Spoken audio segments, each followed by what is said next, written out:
Racing isn't easy, but experiencing it is. iRacing puts you in the driver's seat with the industry's leading sim racing game. Drive on laser scan replicas of the greatest racing circuits from around the world. Go head-to-head against other drivers chosen by skill-based matchmaking to ensure competitive racing at every level. Compete across all your favorite series. In officially licensed cars, engineered to deliver the most accurate driving experience possible.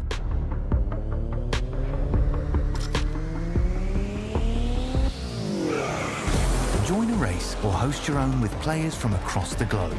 Race against the computer or in a league with friends. Feel the thrill behind the wheel. Visit iRacing.com.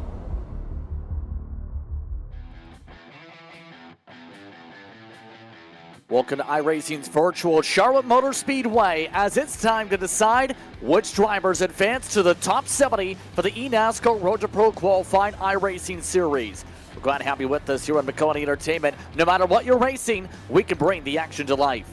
Justin Prince, Braden Laster alongside Dylan Coyle and Bradley Cooper for tonight's action as we get set to go racing. Let's quickly look through your starting grid for tonight.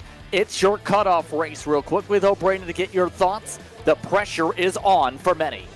Yeah, a lot of these guys have clawed their way through an 8-race season going back to February, starting in Daytona, and now it's all or nothing for a lot of these guys. A lot of them are in comfortably, they're locked in around 2. Others, they need the race of their careers, and they need it right here and right now. And these drivers already getting themselves ready to go to start things off. 34 drivers have already mathematically locked themselves into the main field, but many more spots are still on the line. It's time to find out who goes to the top 70 and who's left out. Michael Frischkin in control of the field. We're underway from Charlotte.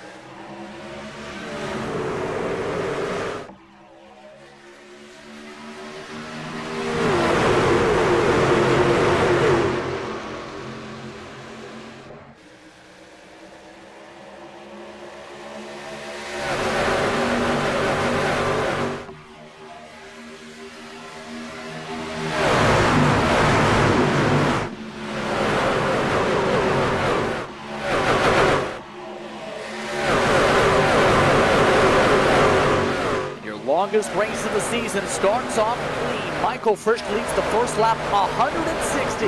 That's longer than the NASCAR Craftsman Truck Series race this weekend at the facility. That matches the Coke Series distance, Dylan, and that means you're having multiple pit stops on the docket, at least 2 to 3 tonight. Yeah, it's most likely going to be a 2-stop race. You can get to around 60 laps on a full tank of fuel, but if you do 60 times 3, you get 180. They only need to go 160 laps, so that fuel window, that pit stop window, will most likely open up somewhere between lap 52, lap 55, somewhere around there. Now, of note, amongst those who started towards the front, Andrew Navarro's had a strong season. Started off in the top 3. Logan Clampett outside front row with the new scheme tonight. Then you have Christian Hill and Jake Nichols, who started amongst the top 5. Some of the notables making their top split debuts this season: Thomas Lewandowski, Derek Heitman, and in particular, second in points projected. Here's a look at those quickly. Joe Armstrong, who's in the conversation for the battle for the championship. Brian Mercurio, he is not here tonight. He's taking the drop as he is in the midst of traveling to Charlotte for a North Force Racing meetup, 18 drivers strong for the Coke 600. Yeah, Armstrong's been tearing it up in the second split last couple of weeks. Won last time out at Darlington. Might actually have a chance to win, per se, the point standings for round 1 of Road to Pro. Doesn't really mean anything. The top 70 are going to advance to round 2. But if you're able to say you were the best of the best after an 8-race season that goes back to February, that says a lot. And definitely, Armstrong making his top split debut tonight. Better way to go out and tell these guys, hey, I'm here. I'm going for a contender. You guys better watch out and a good, strong run here. But your battle for the bubble is going to be a talking point throughout the evening. In particular, your cutoff driver, +2, Trevor Hoff, coming in about 20 points the difference from 67th all the way around to the mid-70s for this evening. Many of those drivers are in second and third splits. We'll keep an eye on those broadcasts throughout the night. FTM has coverage for second split tonight. third split is a second special broadcast through Maconi Entertainment tonight. You can find that on the Maconi Entertainment YouTube page for this evening's festivities to keep an eye on the battle for the cut line. We'll inform you as things go on throughout the night. But so far, the trends in the race itself, Dylan, sticking to the bottom. That's been the trends throughout time so far with the trucks this week. It's a day race compared to the nighttime in officials, though. Yeah, it's going to race a little bit differently than any of the other stock car series racing at Charlotte this week. Obviously, trucks have a little less power than we're talking about the NASCAR Xfinity Series cars or the NASCAR Cup Series cars. The high line sometimes comes into play under the lights, but at least in this day condition, it's the early afternoon here in Concord, North Carolina. It seems to be the low line early on where these trucks seem to like it. Take a look at Blaze Crawford, who started all the way back towards the middle to backfield here tonight. Not the greatest qualifying runs, but he's amongst those in the green when it comes to starting position. Five Machine already up from 32nd to 15th. He's on a rocket ship of a tear. And make it 14th now. So you're going to go around Agnell Phillip there in the 28 truck. Blaze Crawford absolutely tearing up the track, running the bottom, running the high side, running the middle. Doesn't really hesitate to move to a different lane, so I think he's one of the more adversity drivers when it goes to picking a lane and not really sticking with it. He tries to find grip on the racetrack. That's why he's been so fast all season. But Michael Frisch has pulled away with it, still looking for that first top split win for Road to Pro this season. I think right now, this track, the way he's running up front and actually pulling a little bit away from Andrew Navarro, this might be the night Michael P. Frisch gets it done. Especially with the clean air advantage right now. We'll see how that lasts as the night progresses here for his machine. Keep an eye on that as the race goes on. Also, as things continue to shape up, the outside line trying to get some people testing it out. That's Kenny Brady trying to make some work from that group alongside Christopher Hill. That's currently the battle for fourth. Few drivers knowing that they have to go to the outside to make some moves. Hey, if everybody's on the inside, you're not going to be able to make up positions early on by running that same line, right? So you got to experiment a little bit. Some of these drivers need to make up positions early on in the goings here. And if you get too strung out, too single file, it's just going to be too much of a gap to make up over the course of one stint. From back to front right now, it's around a 4+ second separation. Some drivers who are 4 seconds behind need to make moves quickly. Especially if they're in the midst of the battles for the cut line. Some of the drivers from Nexus, meanwhile, they're starting to scrap a bit. Daniel Smallwood, he's trying to make some inroads in one of the Legacy Esports trucks. And he's been having an interesting campaign you can throw as well, because we've seen him have some good luck. We've seen him have some horrific luck at times, Braden. Yeah, Smallwood, a driver that's barely above the cutoff, 28 points above it, so definitely looking for a good run tonight. I've been top split most of this series, and only a season high 1 top 10, a 6 at Las Vegas, so really looking to turn his luck around after 3 finishes outside the top 20 and 2 outside the top 30 in the last 3 races. So it's been a rough go around the last couple weeks for Daniel Smallwood. He's able to finish tonight. I think he can safely advance to the second round. So long as he keeps it clean, that's the main key for some of the drivers. Speaking of things looking to stay clean, the battle for the race lead, you can throw in that conversation.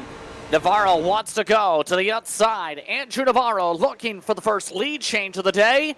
Makes it look easy, and the green machine to the point. Yeah, it's to the point, but he's not clear yet. A bit of a run coming down the inside from Frisk, and he's going to be able to take some bit of an advantage into turn 1. But that speed right now, it looks to be on the outside, and I don't think that's necessarily because that's where the speed is. I just think there's a little bit less tire saving going on to make a move out there from Andrew Navarro. Just taking the chance to say, let's get clean air and let's go. Places up at the front in his Toyota TRD Pro. And already up by near 2/10. It's going to be hard to break away, though, throughout the night. The draft effect is still pretty strong. There is talks, of course, of a new draft package coming up for these trucks.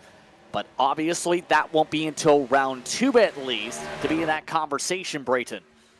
that round 2 starting up June 22nd, going to Chicagoland. Only 7 weeks, so one less week than you're not dealing with multiple splits and hundreds of drivers. And we're only taking the top 20 from that to go from contender to, correct me if I'm wrong there, but only 2 splits for these guys, so they're going to be absolutely going at it. And you got Watkins Glen too in round 2.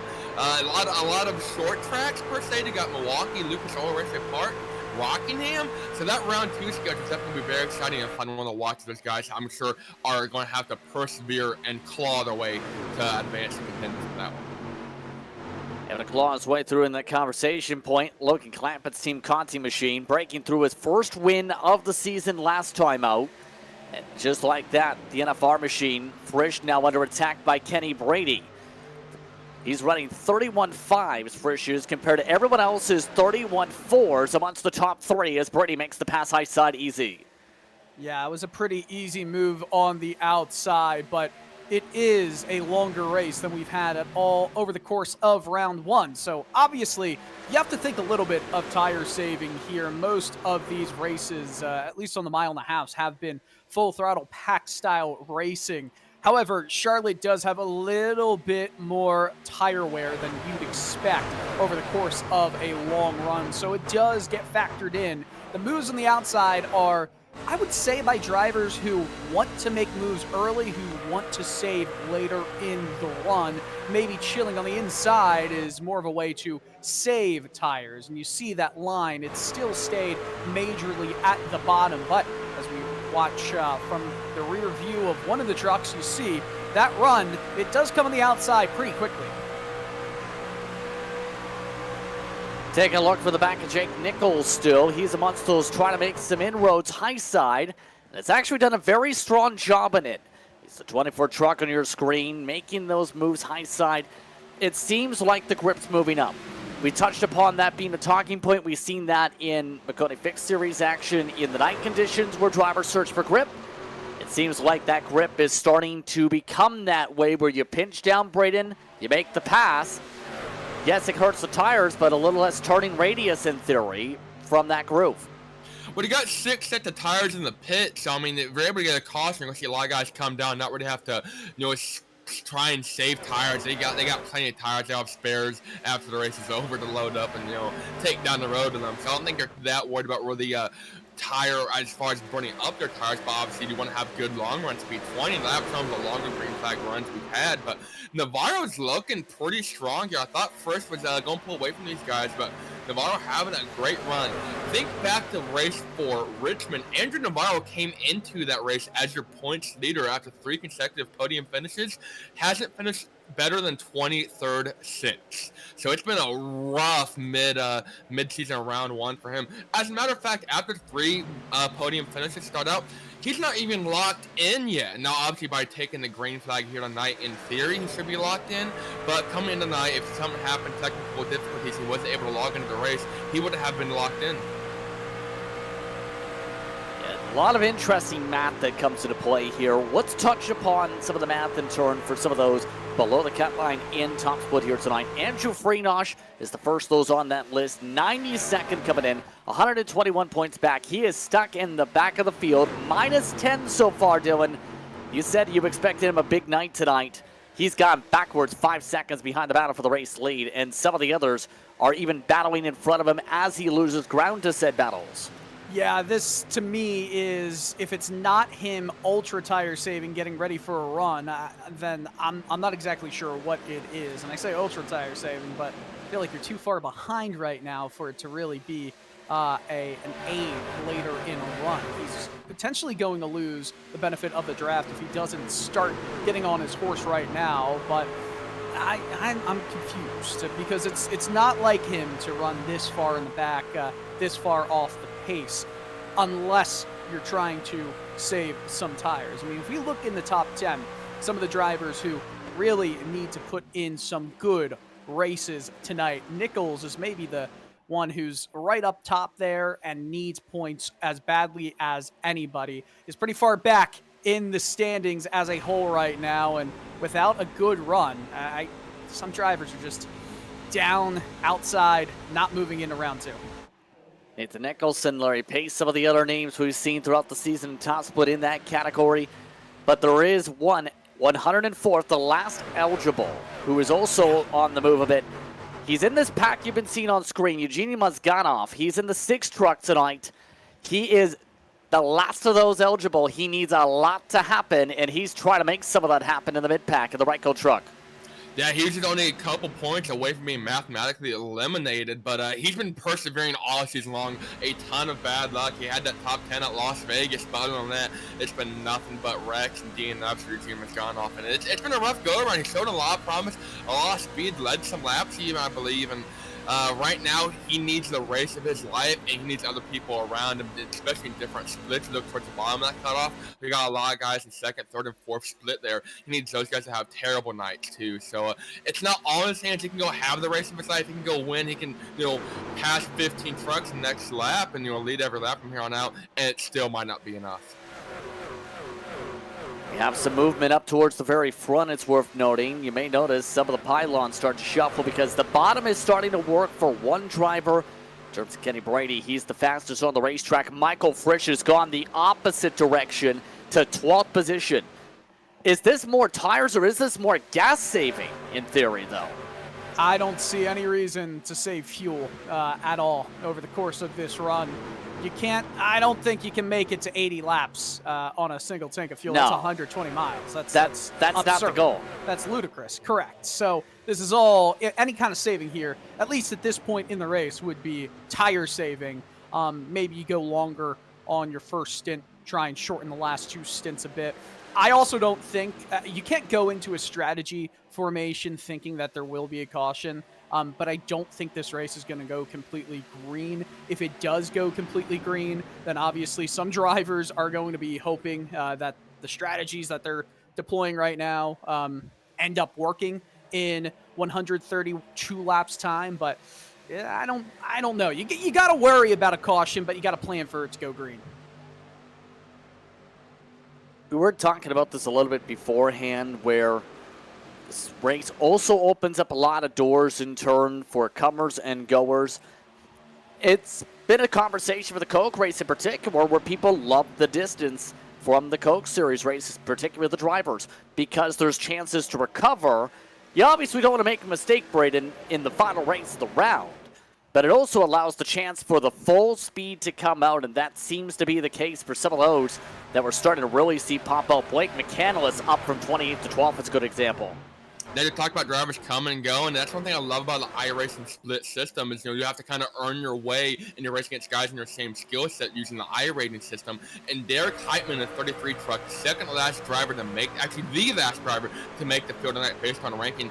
He's been in second split all season long. Final race gets to go out here just like Joe Armstrong, a couple trucks in front of him. Go out here and show what they're really made of, show what they're really worth. And, he's currently running that 26th spot. Although Heitman doesn't have the greatest luxury, I guess, or the greatest statistic to his name. He has been one of the worst drivers as far as incident points or being involved in wrecks this season, at an average of 12.1 incident points through round 1. For reference, not a single driver in the top 100 even are near double-digit incident points average per race. Heitman is at 12.1. So not the greatest reputation against going for him. He's inside the top 70 though, about 100 or so. Say how you feel. How you really feel. he's top 70 regardless. That's the thing I think he's going to be focused on. It doesn't matter how he got there. He might have moved some people out of the way to get there, but he's here. Up front, though, Logan Clampett starting to match tire for tire with Navarro, but Jake Nichols starting to make some moves again. He leapfrogged Brady last time by. Kenny Brady had gone for second, and then the inside line started to die off again. It looks like as though you need to peel someone off the wall to be able to make the run down the back straightaway, make the pass through 3 and 4, it seems, tonight. Yeah, that's definitely a very important kind of thing. You need that momentum, right? That's you won't have any speed heading into turn 3 if you're not running the high side, or at least scrubbing some more rubber off those tires. Not necessarily speed. You want to keep that speed. You want to keep that momentum going. These trucks are very momentum-based machines. As you see, Jake Nichols is looking somehow desperately trying to make a move right now on Clampett to try and get to Navarro, and I'll tell you what, Justin, this is definitely a race that you'll see a lot of desperation from drivers who need to be desperate the most, but that can also lead to desperation that comes in the form of calamity with an incidental move here or there. Yeah, right now, 34 laps down, this time by. Quick updates on what things are going on in splits 2 and 3. Split 2, Connor Roshak's dominated for the past 25 laps. He's currently in the race lead in split 2, with drivers trying second and third grooves to be able to make up the runs. Then on the opposite side for split 3, you have in the lead, going to be Brad Wright for the time being. Then it's Crowder, Hunt, Lane, and Rocky Boyd III that are amongst that top 5. Several of those names listed are in the conversation for the bubble. That includes drivers like Boyd III trying to keep the cushion from 55th and more with how this season has gone. So a lot of intense battle is starting to form up, but more so coming to note, Braden, the Montegrove racing we touched upon is a trend everywhere. Some people running the Kyle Larson line, running the wall around here. Well, you're going to see people start to get a little bit loose. There's a big cloud covering the track in the sim, and it's allowed the track to be a little cooler for the start here, but the temperature slowly rising. I believe we started about 93, 94 degrees Fahrenheit. We're up 6, 7, 8 degrees. I just saw it rise as I was looking at it and talking about it. 102 degrees Fahrenheit and climbing. So, like Dylan said earlier, early afternoon here, the sun isn't really going anywhere, and as we're going to put more and more rubber down, they're going to have to try find different groove, and I think that's why we're going to see a ton of different groove racing here. That's what they're comfortable with. They got to work with dirty air and tire wear. These guys are about at the 40 lap mark. I'm sure they are wanting nothing more than a fresh set of rubber right about now. Expecting pit stops within the next 15 laps for our first window of the race. Here's a look at split 3. We talked about that coverage currently on Maconi Entertainment's YouTube page here tonight. You see that picture-in-picture. As mentioned, it's right in the race lead. And these drivers have stayed very tightly packed together in much of the field, especially in the battle for second. Lots of drivers trying the top line, the middle line, and the bottom line you see on screen. All those lines have worked depending on the balance of the setup. And so far, it's allowed Wright to be able to run away as the battle's been more so for second.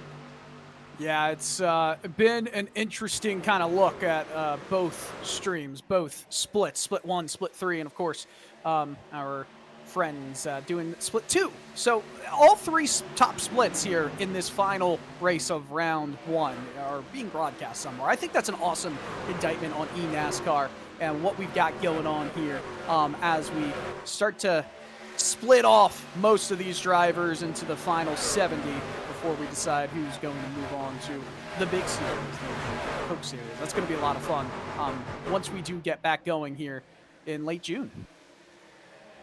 It looks like we've had an interesting call. Navarro said, go ahead, take the lead to Logan Clampett. He said, pass me high side. Logan Clampett is struggling to finish the job yet, but it looks like Navarro will let him have it. Logan Clampett to the point. Yeah, that's like his former self. We talked about Clampett kind of a little bit. Hasn't won this season.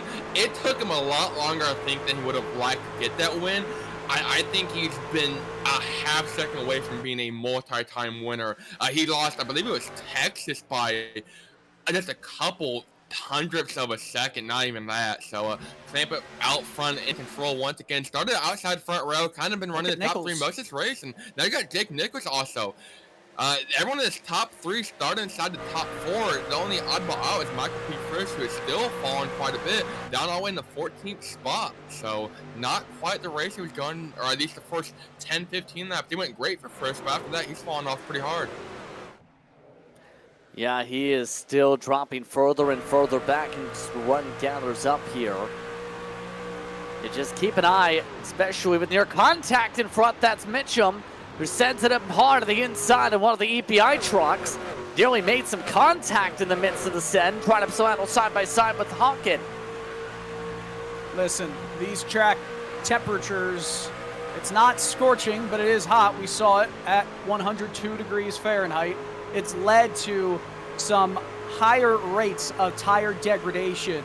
Almost 2 seconds has been the fall off over the course of this 43 lap race so far. 43 laps, almost 2 seconds. That's incredible. That's an incredible amount of fall off, and that's why you're starting to see all these drivers try and make moves, the ones who have been saving as this race has gone on. I know we talked earlier about Andrew Farina. As you see Michael Mitchum there with that best lap, that last lap, that is 1.9 seconds. Incredible. An interesting night so far for a lot of the pace indeed. Oh, and a bit of a cut across the nose. Blaze Crawford saying hello. That is a teammate, especially when it comes to the technical alliance connections through North Force, the API side, I believe. But that was a little bit closer for comfort amongst them. Then Sandro Nyhoff, he got green flag pit stops. First truck in, was running 23rd in the 29 truck. He caught it going down the back straightaway. No one else followed him, though. I mean, he gave everyone plenty of heads up. And no one else followed him. I was getting ready to say, I think the undercut's going to work out here. Navarro's pitting. Worked out at Darlington. And got Andrew Navarro from third. So I think we're going to see a lot of guys start to come in. Lap 45, Daniel Smallwood also just called for pit stops. We're underway for our first pit stop window. And this is a tricky pit lane, keep in mind, because that wall from the Roval port to the racetrack, big risk of speeding that time by Daniel Smallwood has been booked for speeding. Oh, that is absolutely detrimental, especially if this race continues to go green for a few more laps here. He's going to lose another lap because of that speeding penalty. This is a little bit earlier than I expected, and the drivers that are coming in now, to me, are committing themselves to a 3-stop race. The drivers who have saved over the course of that run might come out on top. I still feel like the 2-stop strategy is probably the way to go. I'm surprised that they're not deciding to wait another 5, 6 laps, maybe even 7, to make it work on a 2-stopper. Well, I think technically you can still make it on 2 stops from here. It's just going to be very tight. It's definitely a lot tighter than we like, but I think that's the virtue of the undercut. They're going to be quite a bit faster. Talking about the fall off there, 2 or 3 seconds left. And Andrew Navarro, look at Andrew Navarro in a 13 truck. He's absolutely flying through that traffic, about wreck. I believe that was Clampett. No, it was Connor Song. So now they're going to have guys working their way through the field on fresh tires. That was instant catastrophic. Connor Song was running the bottom, was running real slow, and Navarro worked his way up, about took off his right rear. Pit party time and a missed pit stall for Clamp. It's going to cost him at least a second or two. Bad time for technical blips there. More hands out the window expected this time by from the mid-pack. Justin R. Smith this time will lead this wave. Also coming in already is the charge in from Quentin Warman. He's been towards the front of the field. Justin R. Smith now booked for speeding. Our second speeding already. It's interesting. These drivers are deciding to come in earlier. Yes, they still can make it, of course, on fuel for a 2-stop strategy. It's going to require around a 56-lap stint both times. I'm curious about the call to undercut it so much on the first stint. And if they struggle that much on the first stint with making it last till lap 53, lap 54, something like that, that they have to go a little bit longer on those next 2 stints. Is it because they've learned from the tire wear and maybe they'll take it a little bit differently? Look at that, 3 wide coming out of the corner there. That's with some of the drivers on fresh tires. Michael Mitchum now has to go in turtle mode. A lot of drivers on freshies, as that was the battle for the net lead with the Navarro and Brady zipping on through. Christopher Pfeffer says, no thank you, I'll duck in this time. Yeah, Andrew Navarro has been absolutely working and clawing right through traffic, but you've seen that throughout the whole field. You got this pack of fresh tires, and to add on what Dylan was saying, you had Sandro Nyhoff there was the first driver to pit, elected to take freshness. He'd fallen down 12, 13 spots, so he had to try something different. And I think that forced everyone's hand. I mean, you don't want to be the guy that stays out an extra 10, 15 laps because you're going to lose, 20, 25 seconds over everyone else. You almost have to, not necessarily undercut, but it kind of forces your hand, even if you want to try to make it a comfortable 2-stopper. It's definitely an interesting pit strategy. It's a lose-lose regardless for most of these guys. More pit stops for many of the drivers, including Nichols, Mitchum, Mozganov, Crawford. This time, Chris Hill amongst those confirming pit stops coming up from the lead. Boyd McCannell is currently 4th, same boat. Everyone else expecting to come in 51 laps at the top end of the fuel window expected here. We have drivers pitting for the second line as well. Good entry this time for the Altus machine. 2 and 3 wide behind him as several drivers try pit from the second groove. If any of these drivers are staying out for another amount of laps, it's because they were in the back of this field trying to save a bit more to last longer on this first stint. As Brayton, I know you just mentioned that there was a big lockup from McCandless. What did you hear, Justin? Hold on. The 31 truck. One of the Elite Silver Esports machines just had to do a parallel parking move as he got bumped around by Dan Shamoon in the pit stall. That's Joshua Belliette in his debut in Top Split. He got turned around into his pit stall. Yeah, Belliette's doing some Bellier, and that's not what you want to do at Donuts. Better than doing a racing group, but getting turned in pit lane is one of the worst things that can happen to you. Luckily, no damage though, but he was already running outside the top 20. This is definitely going to hurt him big time. The pirouetting. Yeah, ballet. right there. I give him 10 out of 10 for form. I mean, it was wonderful. Look at that. Solid. Gonna cost him some time though. Welcome to Top Split. And a couple drivers did stretch an extra lap. No surprise, Agnel Phillip in that boat. Andrew Freenash, it does confirm, he was trying to save the fuel. And it looks like he will be trying to cut a pit stop. Now, a lot of the drivers in the math game might be close on a 3-stop here. That's why we're seeing some of the drivers pit so early. Drivers such as Lewandowski are known for strategy in the league scene as well. No surprise, he's the last to pit. Yeah, it's nice to see Andrew Farinaj and Agnel Phillip come in on that same stop. These two drivers have raced a lot together in iRacing leagues. Real Sim Racing, one of those that Evan Pasoko, the voice of eNASCAR's Coca-Cola iRacing series, does run. So those two coming in together, I don't think it's that much of a surprise. So the Winstill driver of Lewandowski into the pit stall, but the net lead has now seen Navarro and Brady, the teammates, group up together.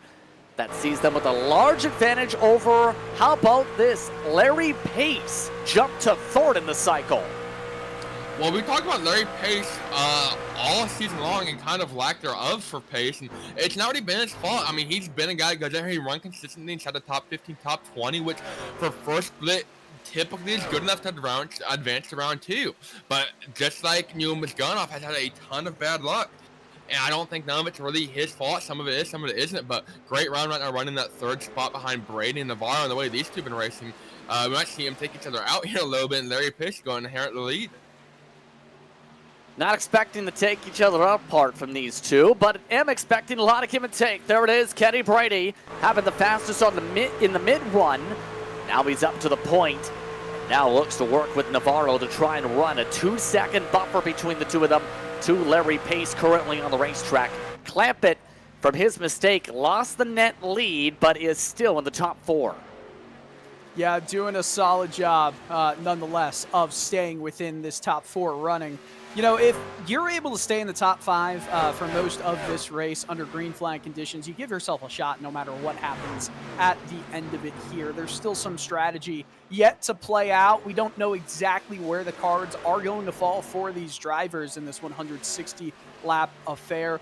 Coming close to 100 laps to go, not even there to the halfway point. If this was the Real World Craftsman Truck Series race that's happening tomorrow night, it would be over in, give or take 74 laps, 75 laps from this point on.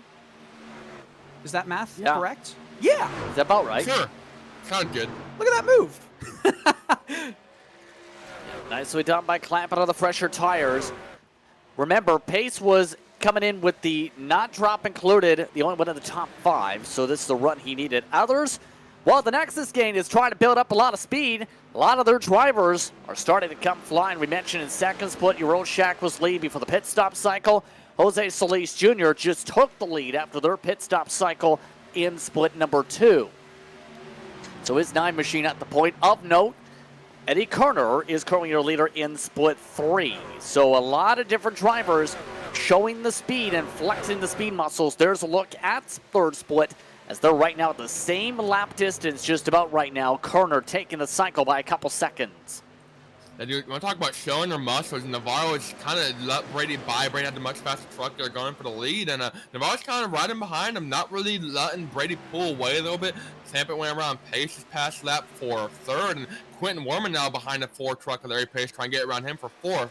And they got a bit of a buff from Matthew Batby there, just outside the top 5. But someone that benefited big time from this undercut, Sandro Nyhoff. He was the first driver to pit under green. He was running 23rd, currently inside the top 10. So gain of 13 spots for that pit side.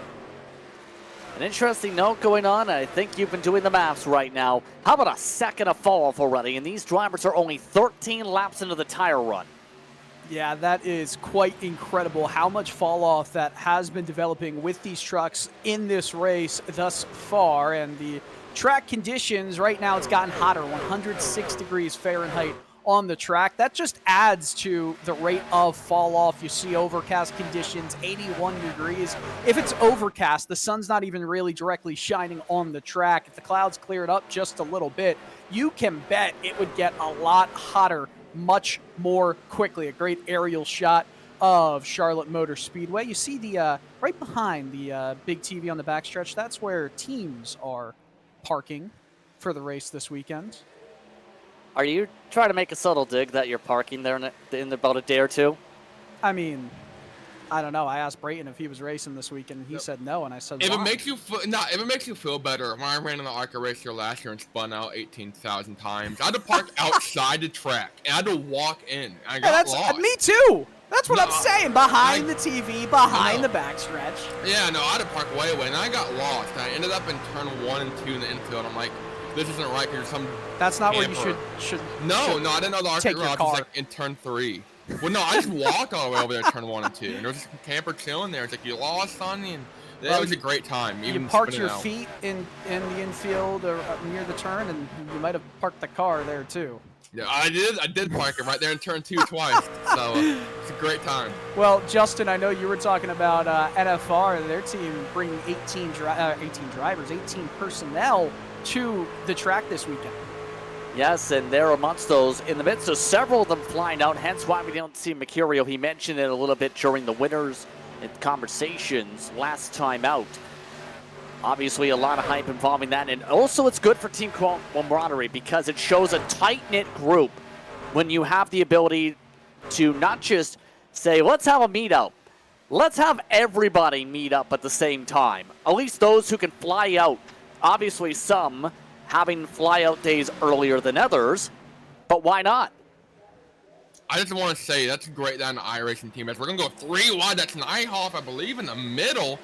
Christopher Pfeffer on the bottom, and then Connor Shaw working his way around the top, going to the bottom. Might look 3 wide again to the bottom of Nyhoff. They're going to be 2 by 2 going in the 1 and 2. But as I was saying, it's great when they're able to, like I said, have team camaraderie there. That was a big word. Indiana Education's working great, but I drive it all my races. I can't afford this one. So I'm glad to see they're doing great. So, for anyone who's missing the context here, Braden Laster races in ARCA Menard Series competition. Dylan Laster's with Colic Racing. Dylan Laster? That's Dylan crazy. Coyle. That's Dylan crazy. Coyle. It's been that type of a race. Okay, Justin now, Laster.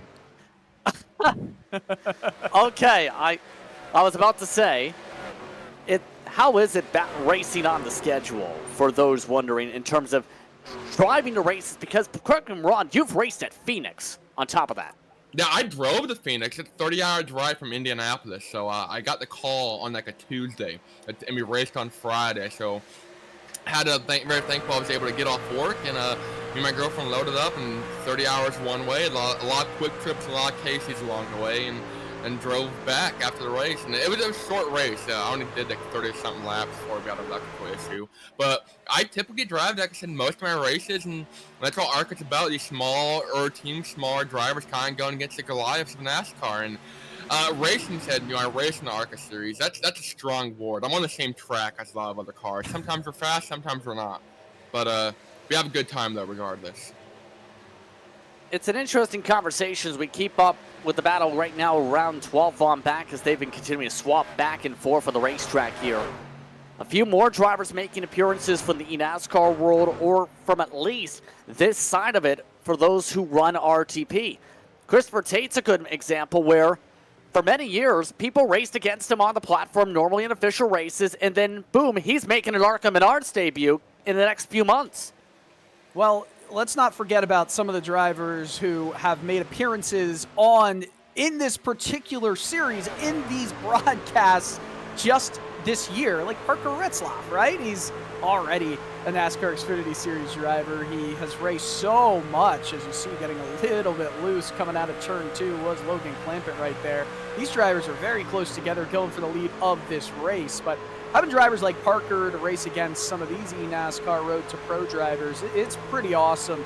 It's fun for them to be able to test their skills against some of the best in the real world and some of the best virtually. And look at the tires here. Kenny Brady, Andrew Navarro came in early, Logan Clampett and Quentin Warman came in a little bit later, and now they're going for the lead pretty easily on the outside here. Warman's going for the lead for the first time, in fact. Clampett up to the point for now, but Quentin Warman's on the warpath. Same cycle as Clampett. Can he find a way to get alongside for the first lead today for a Ryko truck? Yeah, Kenny Brady going to go from first to third. Getting tight there off the wall. Logan Clampett to the lead, front and center once again. Kind of find how that whole pit cycle worked its way out. It just took a little bit longer. I think you guys would have wanted. Warman, though, running in the middle of the track, try and build some momentum down there. Some better groove or some better grip, I guess, for him. But Clampett using that high line there. Look at the rear view. The mirror there. That's that's great. That's horrifying. As someone who's interacted with Quentin Warman, that matches the personality somewhat. Near 1 to 5, I guess you could say. But still, he's trying to find a way to get the car to stick to the bottom, or the truck should say, to stick to the bottom of the racetrack on these exits, it seems, like a sponge. Trying to use the diamond line almost. Right. Too tight this time. Don't be a goofy goober here now, Justin. I think that we're going to start to see. Warman is trying to do everything he can, running down the inside to make a move, but as we saw just a few laps ago, and Brayton, you commented on how tight Warman got on the exit of turn 4.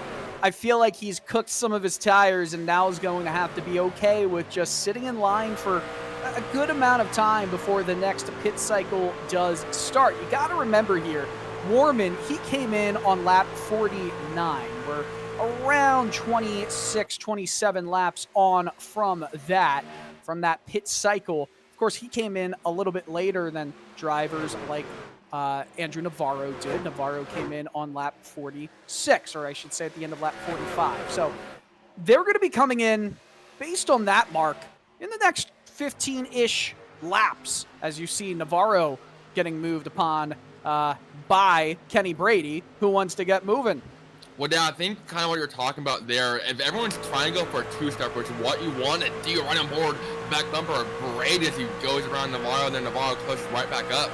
The pit window to do a two-stop, if the fuel mileage is only about 55, 60 laps, is what we expect, that fuel window doesn't open up for another 25 laps. So you have to get to lap 100. If you don't, and maybe our fuel number, the number we have, that 55, 60 lap, maybe we're just off and we don't know how to do math. It's very possible, but I've seen it before, so who knows? But I don't think we're going to see a lot of guys expecting too soon unless they're committing to a three-stopper. They're going to be waiting for a caution. Everyone, to my knowledge, still has at least 5 sets in the pits waiting for them if they want it. So tires are definitely going to be no issue at this point at all tonight.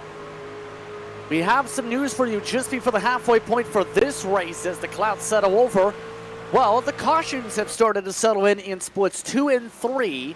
Split 2 under yellow moments ago after Wesley Parker had contact 3 wide while battling in a hornet's nest, ended up getting bumped around and spun around in the Corgi truck. Then you also have Christian Budd, who got spun around for a caution in split 3. So both of those splits just before halfway are under yellow. And we are just about at the pit window in the next 10 to 20 laps in this split, but still remain green. But the trend currently says cautions potentially on the docket.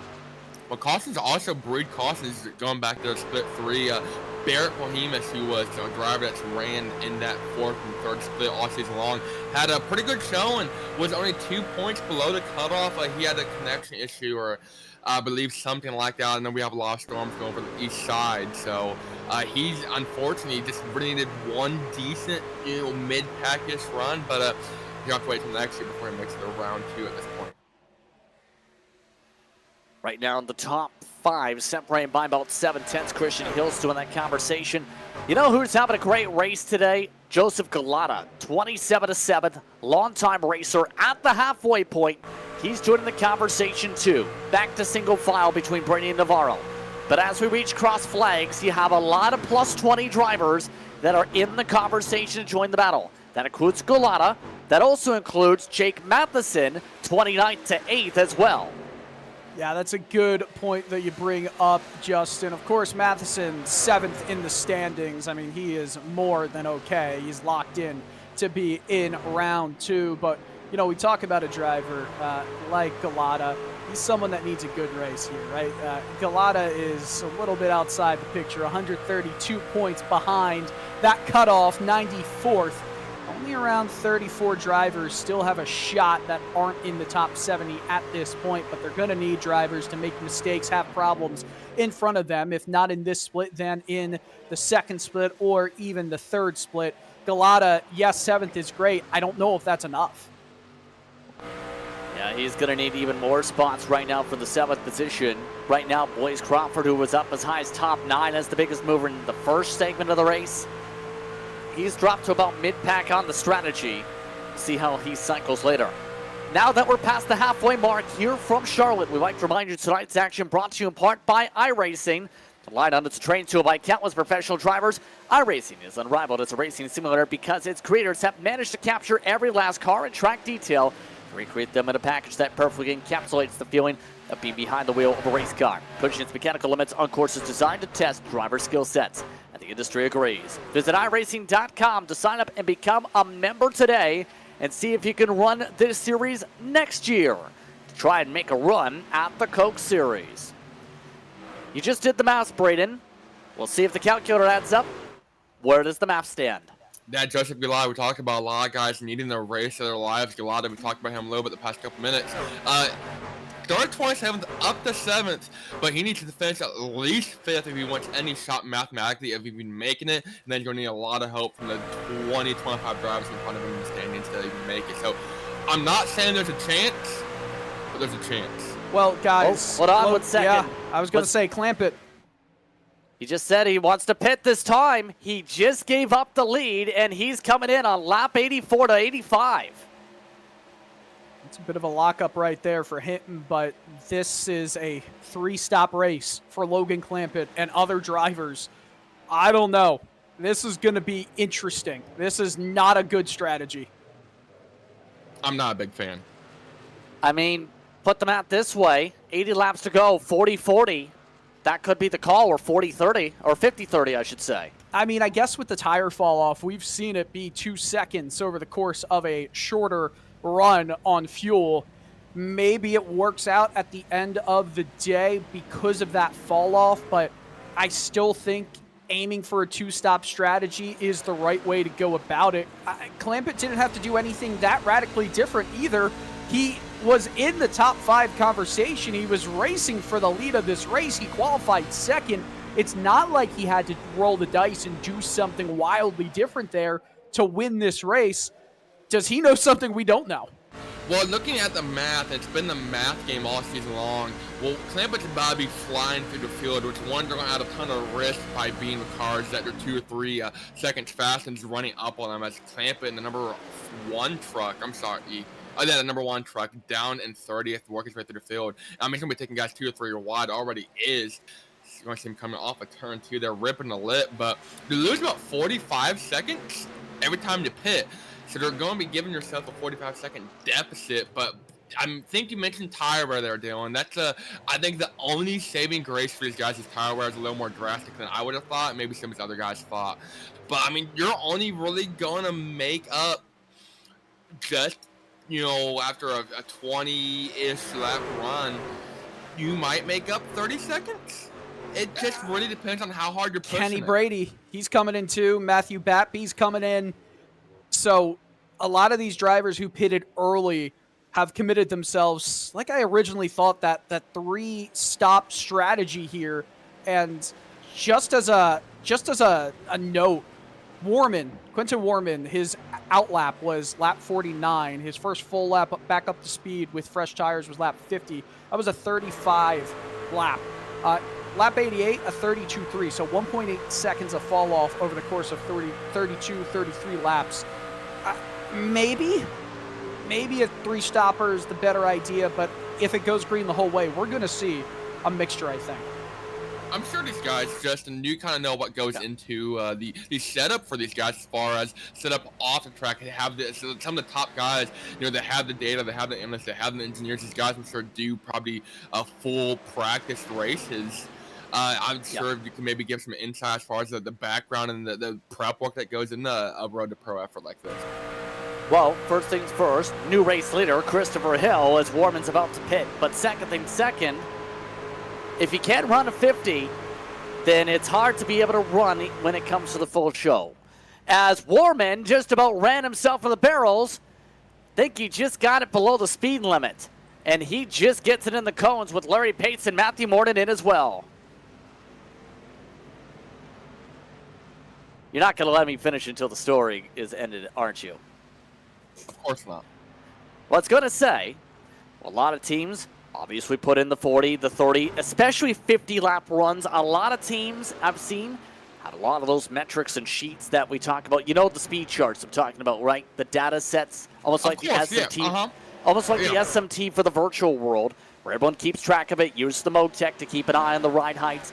Make sure to track every adjustment and how they run. Compare every single driver setup. See if they're matching up to be able to put them on the track and run a campaign for them, and who needs some more time to develop.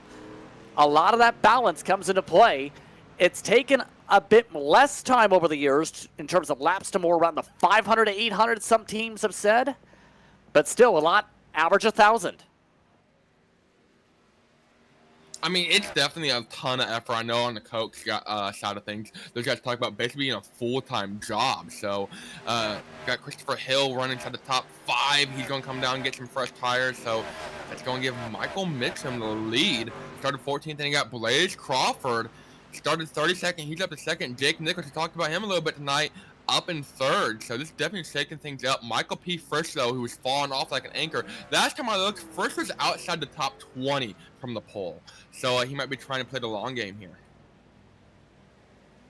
So already off and away, Christopher Hill after getting some lead laps. Michael Mitchum's leading for the first time tonight, by the way, in the cycle now.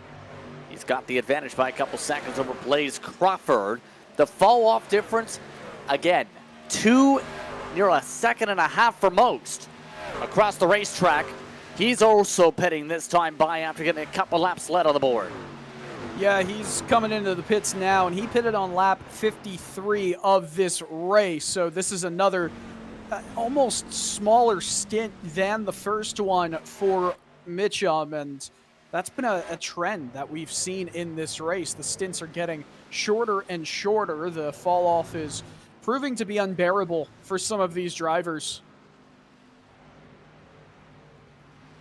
So on their own this time, Michael Mitchum, a part of the grouping. Remember to explain, North Force ends up working a lot with EPI, to say the very least, on the setup side, in terms of, say, the front service side.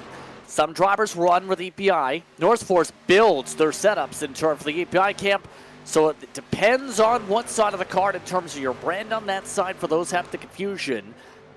But majority do work on the North Force side, you see, with the EPI logos. So, to keep it simple, though, Crawford is amongst those stretching. He's one of their main builders, and he's right now doing a strong job of getting laps led now on the board. He's already got a win, I believe. Look at the fuel strat. Talk about guys trying to make a lap 100. Crawford clutching in, trying to save a little bit. Last time he was in, it's been a hot minute. 46 laps that last time by, so our fuel number might have been a little bit off, unless he's just trying to stretch as much as he can. Some drivers had projected around 53 because of the lap distance here. It looks like some drivers are trying to stretch it the extra bit here, because even if you went 53, you'd still be 4 laps short on a 2 stop. So a lot of drivers trying to stretch it, looks like to 55. It's going to be borderline. It's going to come down to the end for some. Michael Frisch is on the same strat. Nichols obviously on it. Brandon Hawken, Boyd McCandless, Phil Groner, and more. are also on the same track. Groner, he's 3 laps off the cycle to the others, though, on the same cycle. You know, there is something to be said about the off-throttle time in the 3 main stock car National NASCAR series that happened in iRacing at Charlotte Motor Speedway. Not even talking about Brayton Laster's ARCA series. More talking about... I knew it was coming out. I had to. I said 3. I couldn't just, you know, throw away. I had a lot of off-throttle time here last year. Well, I had a lot more braking time in turn 2 than I did. You didn't. Let's be honest. You didn't have much time on any throttle, or brake any pedal last year, right? Working my way through it.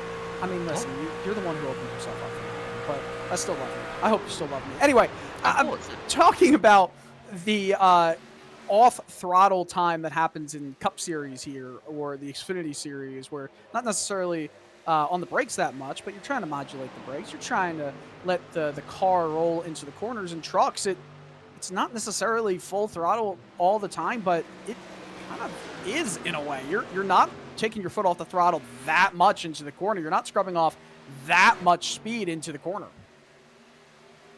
Yeah. Yeah, the battle for 29th is going 3 wide as they go on by on the freshies, but our pit stop call is coming over the radio pretty soon. In fact, this time for Phil Groner, he'll duck down. I was going to say, though, in terms of the feel of these trucks, absolutely just about full throttle down the straights, near full throttle on freshies. But the older the tires, the more balancing act it is, you have to think, Braden, in terms of making sure you don't fry the tires by going too much gas in the corner or too much turn. 100%. I think we saw Michael Fresh as he's gonna move in a second. A lot of off throttle time, but he burned up his tires quick early on. He started from the pole, led the first 10-15 laps, and he fell back like a rock. I mean, there was nothing he could have done to slow the bleed, and able to kind of reset things. That pit stop fell a little bit, but didn't bleed as much. Able to kind of recoup, rebound, and now, this 2-3 stop strategy from different drivers to give him a new chance at life. Currently running second right behind Blaze Crawford and actually chasing him down a little bit. Yeah, just a touch bit on raw pace. These are teammates here, mind you, in the NFR camp. In fact, all of them. It looks like Crawford's going in full save mode because of the clean air, maybe. They're already at 51 laps, Crawford is. He might just about have to duck down here. 50 laps in for Frischken Hawken. A couple guys that kind of play, I think, that longevity game. Blaze Crawford, really slow, running low. Coming into the pits right now. Yep, here he goes, from the lead. Yeah, that's expected. Went very hard in and very aggressive on the cut. What a send for Joe Armstrong, though. He just sent it in 10 truck lengths and gained up about 5 in total to get to the 5. That was a bold in right there for Armstrong. We got to look at the replay, I believe this is, of Joe Armstrong coming into the pits. Look at this. He got it slowed down, and he didn't get any black flag for speeding there, so that was pretty perfectly timed for the driver of the 32 truck, and he's going to be side by side. Wow. That is he's going to beat him out. Get these guys a room. Don't show your kids that. And it looks like Armstrong says, oh, hold on. Crawford just sped while trying to pass Armstrong. Wow, I think Armstrong was letting him go. Gonna move Armstrong up the line. No room for Armstrong to go outside of Crawford. This might hurt Armstrong. So far, no black flag for shifting above the blue line early. It was close, a little too close for comfort, but talk about Crawford's race ruined. You're going to have to come down pit second time. That's really going to hurt him. Talk about an unscheduled 3-stopper. Yeah, now we'll have to serve the penalty under green. That's going to cost him a lap here. Jack Mace coming in for scheduled service. Not how that wanted to go there. And obviously, even then, there was some surprise in the conversation for all the Express Esports drivers, including Armstrong from it. They still stay green, though. That's the main key. No issues outside of that. Hawken brings them in this time in the Nexus machine. He'll bring Nichols with him in this wave with... Here's Cabe McClenny, the short track racer, all of a sudden in the conversation. So the drivers who have come into the pits this time by, so Brandon Hawkin, for example, he came into the pits at the end of lap 52 last time, was able to stretch it to 54 laps on this stint. It's going to be a little closer the next time by, but he should be able to make it to the end of this race. Second. And look at this. McCandless is definitely in, taking that Carolina Hurricanes Chevy truck down into the pits. Go Flyers, I must say. You know, I'm glad you know what that team is, because I don't even know what league that is, so. The NHL. It's hockey. I can't say I'm a big hockey guy. I'm sure I'm probably going to get a good stern talking to in the history of NHL. They're 3-4 wide down the backstretch. I don't know what that was, but that was absolute chaos. We've now gone over 100 laps of top split action without a caution. So we're knocking this thing out of the ballpark. We're getting to less than 50 laps to go. Another sit rep in terms of what's going on, by the way, in the air splits as more pit stops underway this time. Split 2 on FTN. Currently, Kevin King, the longtime sim racing veteran, in the lead over Jose Solis Jr. after John Hall just lost the lead. Split 3 led by England right now. He leads over Rocky Boy III and Ethan Lane. About 20 laps ago, there was at least a 7-truck pileup that ended up collecting several of those in the previous caution, including Bud. We are still in green flag conditions in that split now, though, with England again up front. You see that in the bottom corner of your screen. Logan Clampett, for the time being, on his call, is halfway through what is stint number 2, or rather number 3. He's in the lead. You know, any driver that just came in over the course of the last 2 or 3 laps, they should be able to make it to the end of this race. So it is firmly, you haven't just made your bed, but you put a double sheet on and you're laying in it, and it's a California king-size bed. That's kind of a weighted blanket on you. They've got the quilt on top of that heavy-duty winter blanket on. That's what it really is. If you go off strategy here and it still remains green, then you've just thrown the white flag on your hopes for this race. Now, it really is going to be a battle of the strategies at this point. Lots of drivers went with, I'd say the primary is probably that 3-stop strategy, but the alternates got maybe 30% of the drivers. Wow, how about that for a pass in the grass? Oh, that was a call from the eNASCAR commentator McCandless.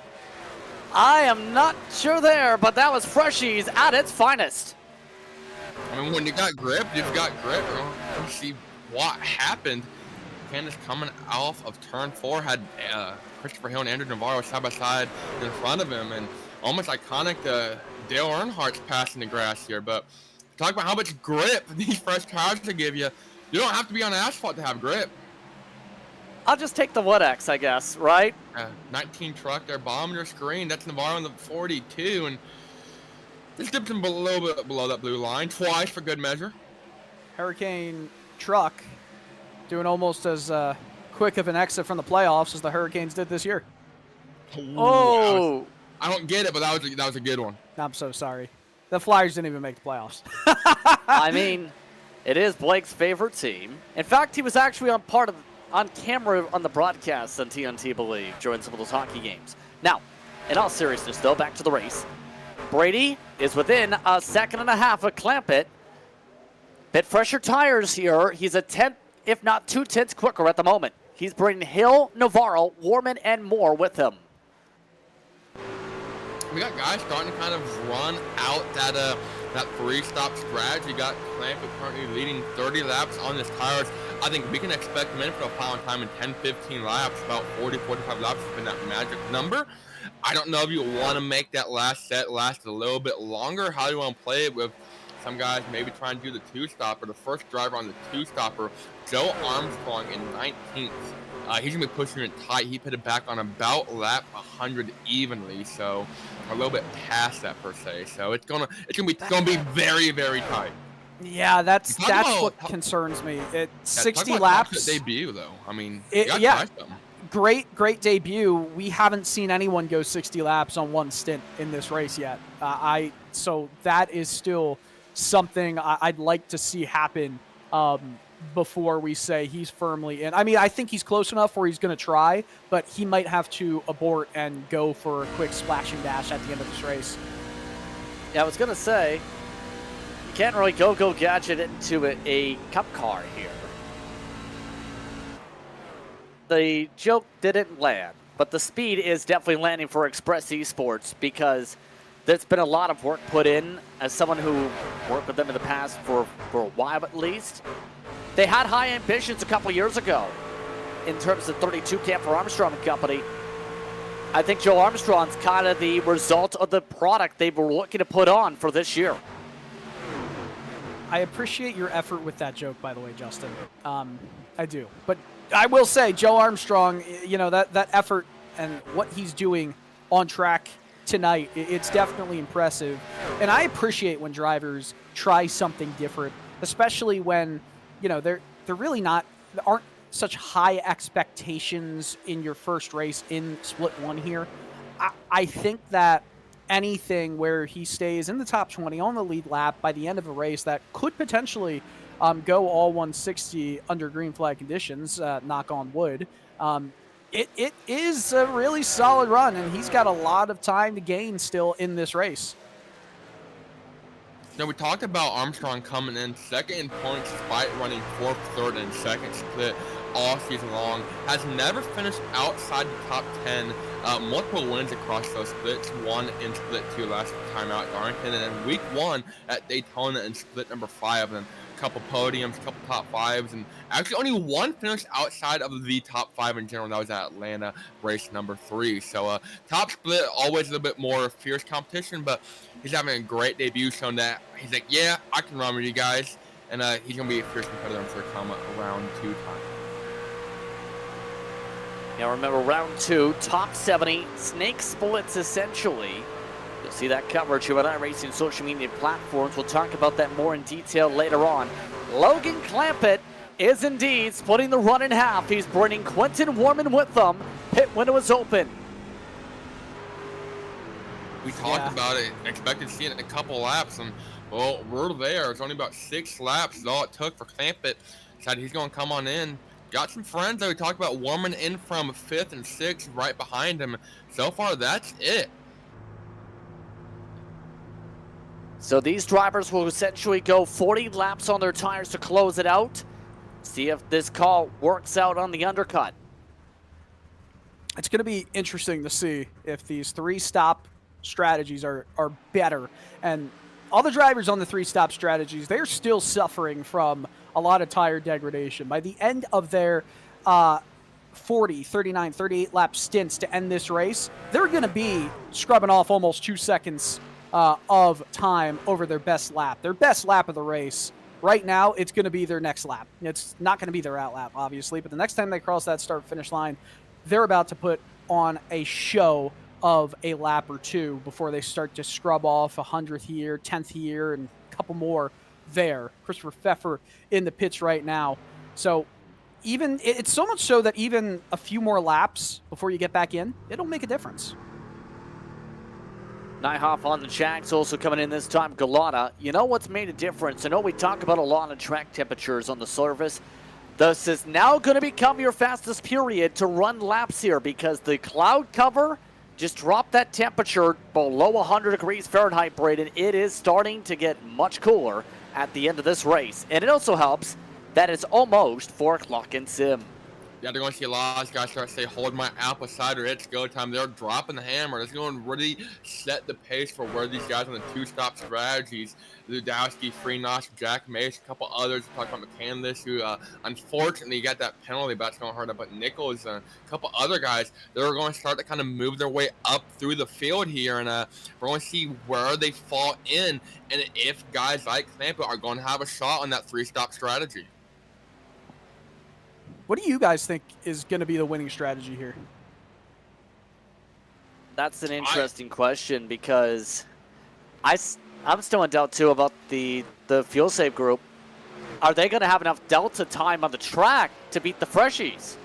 I mean, that's kind of the question. Let's just say at worst case, the worst case data, the worst case delta that these drivers who have not gone into the pits here have to think about is 2 seconds per lap. If they feel like they're ahead 2 seconds per lap whenever these drivers do come in, then yeah, that's a good thing. That's such a big gap. Man, I'm going back and forth. I don't know what the right call is. I just hope we get to see it all play out. Well, I know what we do know is Kenny Brady pinning from the lead along with, I believe, Navarro and Larry Pace all in your top 3. I think if you're on the 3-stopper, you got to do it now. You got to come down. You got to pull a bit of an undercut on these guys because they're going to start to fall off, and you got to be able to turn that quick lap time. No matter what, they're going to have better grip than them. I mean, they're going to have at least 10, 15 fresher lap tires. So if you catch up to them, you should be able to pass them with ease. But we talked about driver needing the race of his life, the run of his life. Eugene Musgunoff, he's going pit from the lead this time by as well. So look at the first driver on the 2-stop strategy. I think I go down to Michael P. Frisch. There in that number 1 truck started on not number 1 truck. I apologize. Started though number 1. He's inside the top 10. So he's that first driver on that 2-stop strategy. And look at Joe Armstrong and Philip Groner. He's less than 10 seconds from him. They're going to lose about 35 seconds with 34 laps to go. Guys. I mean, it's going to be tight. Oh, no, guys. Remember we were talking about you've made your bed, you can't get out of it now? Well, some guys have decided that instead of throwing on that big, heavy winter quilt on top of them, they were only going to put a thin upper sheet layer. And a driver like Michael Mitchum just had a 27 or so lap stint and came into the pits for one more set of tires and some more fuel. So some drivers definitely wanted to do a 2-lap or 2-stop race and decided that they would come back in. This is compromising their overall strategy, I'd say. Yeah, that's a bit of an understatement on this. Keep in mind, though, with Mitchum now in 29th, that takes him out of that equation. The leader of that equation of those looking to stretch it, they're on 21-lap stints. Frisch, McClenny, McCandless, Nichols, and Hawken. They're all within a second of each other, though. That's the big difference compared to where Norwood straight out.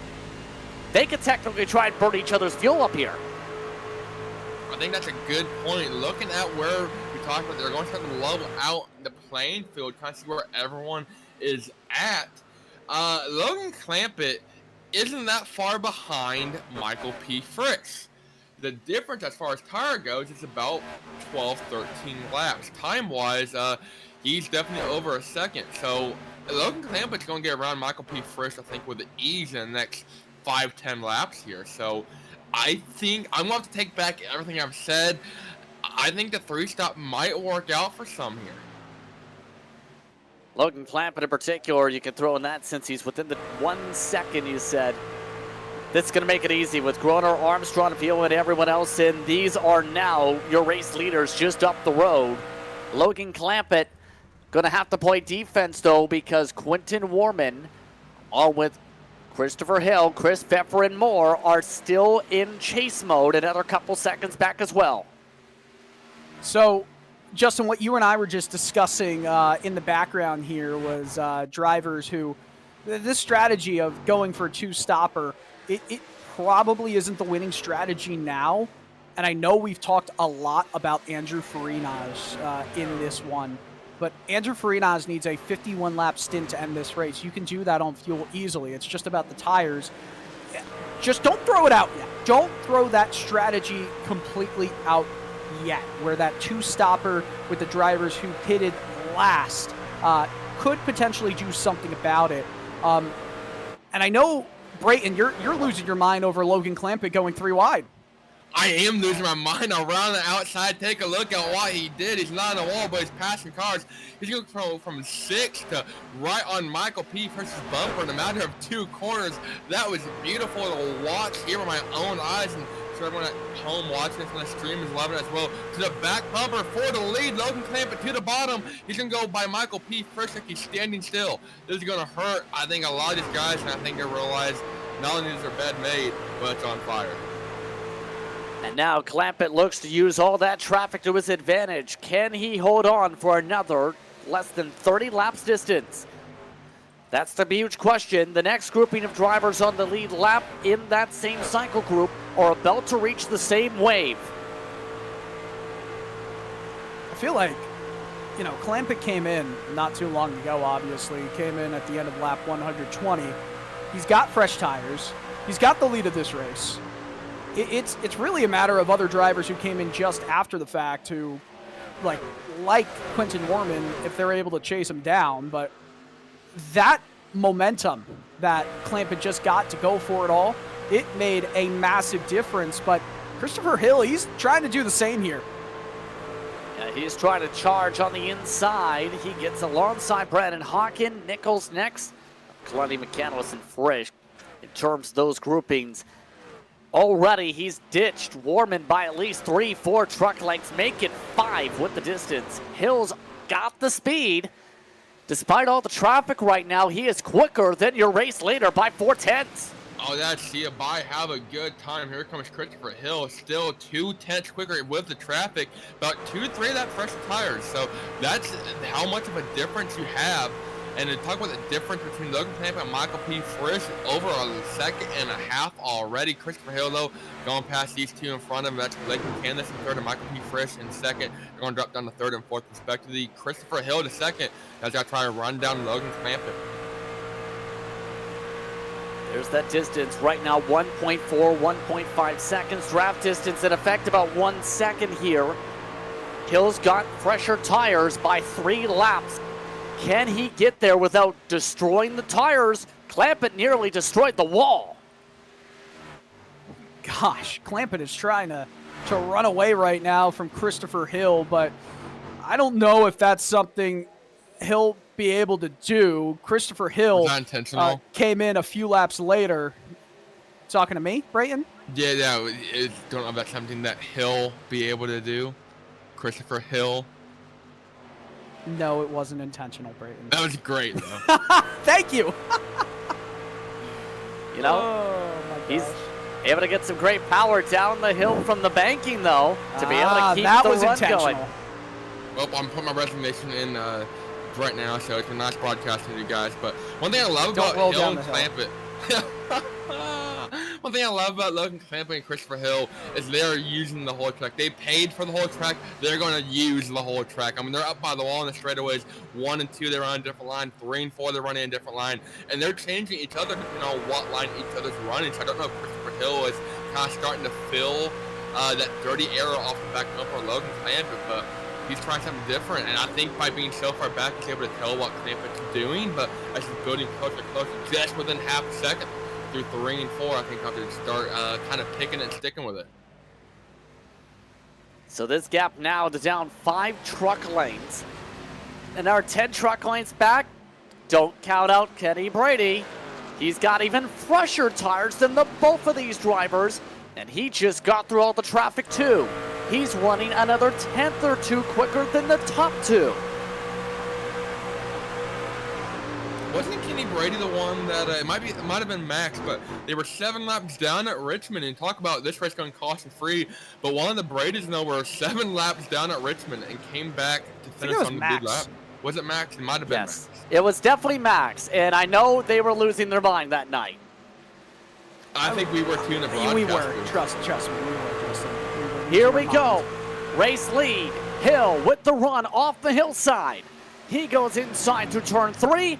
To the race lead, it's Christopher Hill for now. Clampett on the defense, tries to pinch.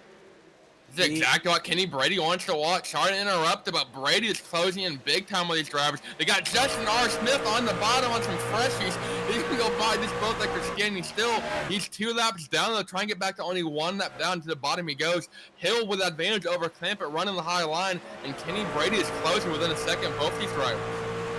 Kenny Brady does not even have an opportunity to move into the top 70 here for round 2, but he does not give any cares for that because he's about to try and run down both of them.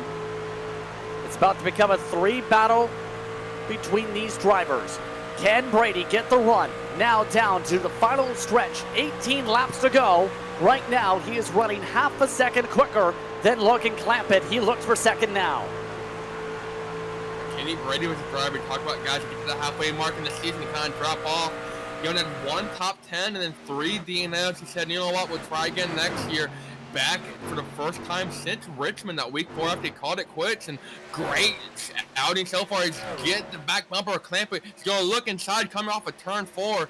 We're winding the laps down to the bottom he goes, side by side for second. Give it to Kenny Brady. He's chasing down Christopher Hill. Half a second the distance, coming to 16 to go, this time by the stripe. Is there going to be enough of equalization for Hill to hold on, is the question. 6/10 now the gap. Altus looking for the dub. It's been an interesting year for that camp this season in top split. Now it's just about chasing Hill down for Kenny Brady. I feel like it's a matter of time. Yes, it's just over half a second back. That gap is continuing to close up. There's not much traffic in front of these two drivers to even have to worry about. Now it's just driver on driver. Christopher Hill needs to make his truck as wide as possible here to have any shot of holding off Brady in that momentum. That gap came down over a second in just a half a lap and a bit of the backstretch. Oh, did I also mention that you have even fresher tires within 5 seconds? This could become a bombastic finish because now you also throw Andrew Navarro in the conversation. He's looking for 4th. Andrew Navarro in number 13 truck as far as iRating goes. So looking inside of Quentin Warman, a little bit fresher tires than everyone in the top 5. I believe he's on the same tire strategy or within a lap of Kenny Brady. So he might have had to save a little bit more, a little bit clear. Oh, a little bit tighter than Brady into the wall. Quentin Warman goes, damage to the right front, nothing catastrophic, but that's not how you want your final 15-lap run to go. Brady's going for it here, guys. Here he goes, the send from the inside, still can't get there yet, within a truck length and half the distance. Hill trying to hold on top side as defense. Coming up 13 laps to go from Charlotte. All Kenny Brady has to do is line up this move, not use too much of the tires to get there, but once you're there, you've got to make it work. You've got to make it stick. Yes, the tires are fresher right now, but the more you scrub off, trying to run down lower, trying to turn that truck to the left a little bit sharper of an angle as he gets that car or truck just down the inside. A wiggle, though, and he took his foot off the throttle and had to come right back in behind. Trying to make the move here into 3, Justin. Side by side, off to 3. High side for Hill, low side for Brady. 12 laps to go with the stripe. Hill with the better run for the front straightaway. Brady tries to get the side draft down. Brady's been quicker. Will this be enough to equalize the tires for Hill's defense? Another send for Brady. He looks for a slide through turn 1 and 2. Brady gets clear. He clears himself for the race lead. And less than 12 laps to go, Kenny Brady, but here comes Christopher Hill with a run off the corner. He's going to slide right behind Brady, looks to the bottom, not able to get side by side. Andrew Navarro has been quicker than both these guys the last time by, and now he's inside looking for 3rd. He's looking for 3rd. That's a battle on your screen. Navarro on the bottom, clamp it up high, side by side across the line. 11 laps to go. Kenny Brady, their leader, but here comes Andrew Navarro. Up front, though, Hill, he's trying to keep up. Can he do anything here on the older tires? Is a huge question mark here, Dylan. 2 laps older. We've already seen the difference on offense. Can he do anything to pounce back? Yeah, I don't know if he'll be able to do anything here unless Kenny Brady's tires start to fall off a cliff right here. Hill, you see he's desperate. He's going into some of that AstroTurf down the inside through the dogleg. But can you also spot something inside that truck, that cockpit? That's some sun. That's shadows. The track is heating up just a little bit. It did go down to 95. Now it's 101 degrees Fahrenheit. So I wonder if degradation at this very last breath is going to come up a little bit more. Did Brady use those tires up just a bit much? That's what Hill's hoping for. I just don't think he did. 9 laps to go already in the final stage of this one. Brady looking to close out the season with the W. Christopher Hill looking for one of his best runs in this season. While Navarro looks to close out with the top 3. It's been a very intriguing race, to say the very least, tonight. All the strategies coming into play. In the end, though, raw pace beats it all. 100%. Everyone in this podium right now, you got Kenny Brady, Christopher Hill, and Andrew Navarro. They're all looking for their first top split win of the season. We talked about Navarro. He hasn't finished inside the top 30 barely since Atlanta way back in race number 3. So it's been a rough go-around. Brady's talked about Tyler. He's starting to wiggle a little bit on corner exit, getting a little bit loosey-goosey. This might allow Navarro to close up. They've kind of stabled out, leveled out quite a bit. He might be able to catch up to Christopher Hill for second, but I don't think he can get to Brady. Yeah, right now he's the fastest truck of the track outside of Navarro. It's going to be a 1-3 for that camp if things hold right now for those drivers. 7 laps to go. You know, some of the other storylines to consider in terms of points conversations. We touched upon drivers like Pace.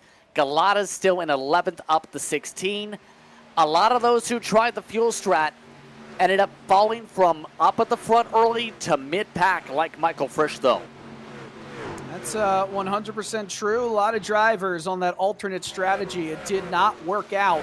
The drivers who came in earlier than most in this race, it's ending up with them being the drivers that have gotten the most out of it. That 3-stop strategy was always apparently going to be the one that worked out, which honestly, it's not terribly surprising. I think it really came down to the tire degradation and what we saw, because it was pretty extreme. Yeah, the longest race by far this season for the drivers in round 1. And it really tested, I think, some of the best. We talked about that, Braden, throughout the season.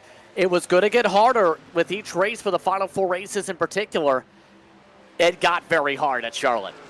Oh, 100%. I'm going to go cut over to our friends over on the Maconi Entertainment Network in split number 3.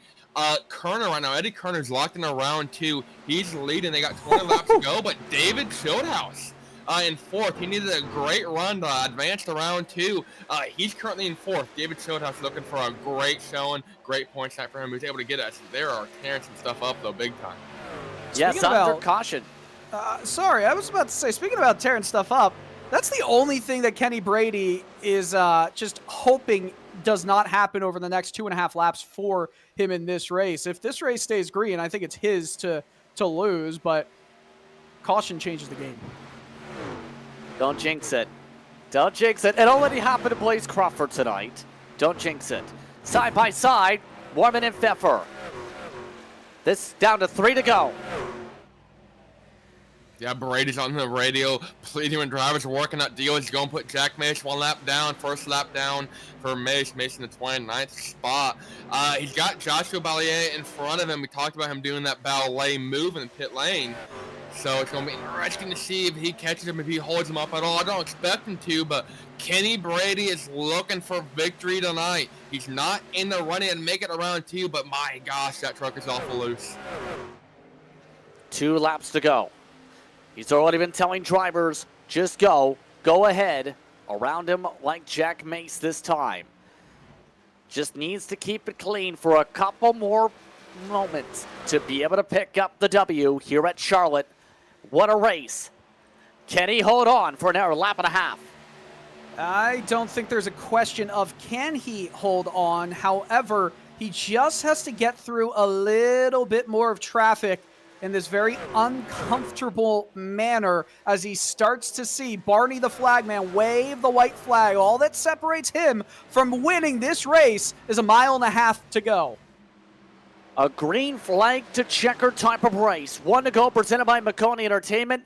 Kenny Brady ends up coming down the back straightaway for the final time with a rocket of pace. He was the quickest mid-run in the early going. He got the strategy right. He got the pace right. Through 3 and 4, checker flag waves. It's Kenny Brady who closes out round 1 with a victory. A team 1-3 with Navarro in 3rd. Christopher Hill gets 2nd. They're on the radio. His friends congratulating him. Kenny Brady is going to be a popular win for sure. There's a lot of drivers that work hard, a lot of drivers that never even get a taste at victory, and Kenny Brady's going to do it here in the season finale for round 1 Road to Pro top split action. But Navarro and Brady were celebrating each other there on the radio there as he was coming out of turn 4. So I'm sure the Brady camp is going to be a very excited one tonight. Well, at the very least, Navarro camp's excited for the 18 truck, but a lot to talk about especially since splits 2 and 3 are still yet to finish, and they have been wrecking big as well. Split 1 is the first of those 3 to complete. No cautions. How about a good half the field getting led laps tonight here at Charlotte? That was awesome. Just awesome to see.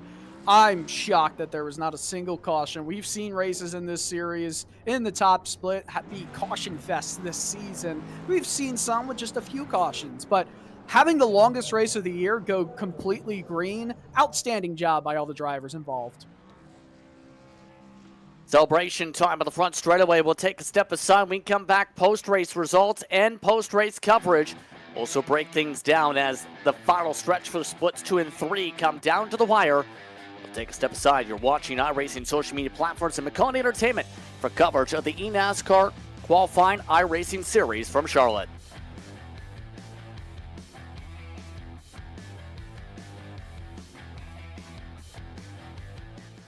Racing isn't easy, but experiencing it is.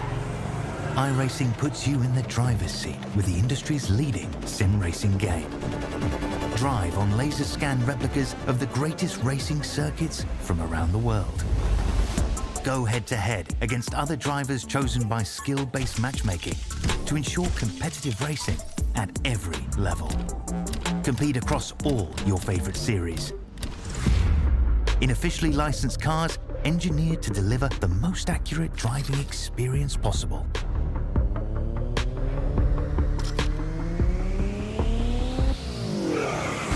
Join a race or host your own with players from across the globe.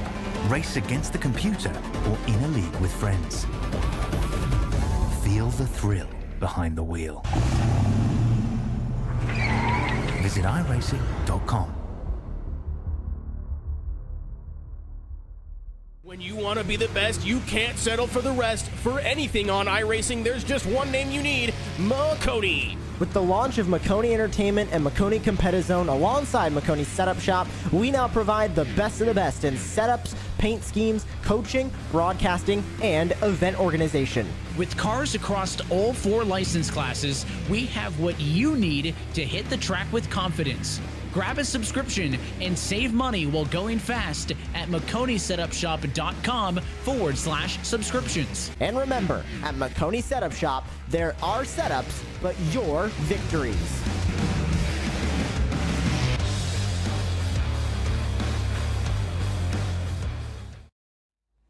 Welcome back, everyone, to post-race coverage here on iRacing social media platforms and Maconi Entertainment.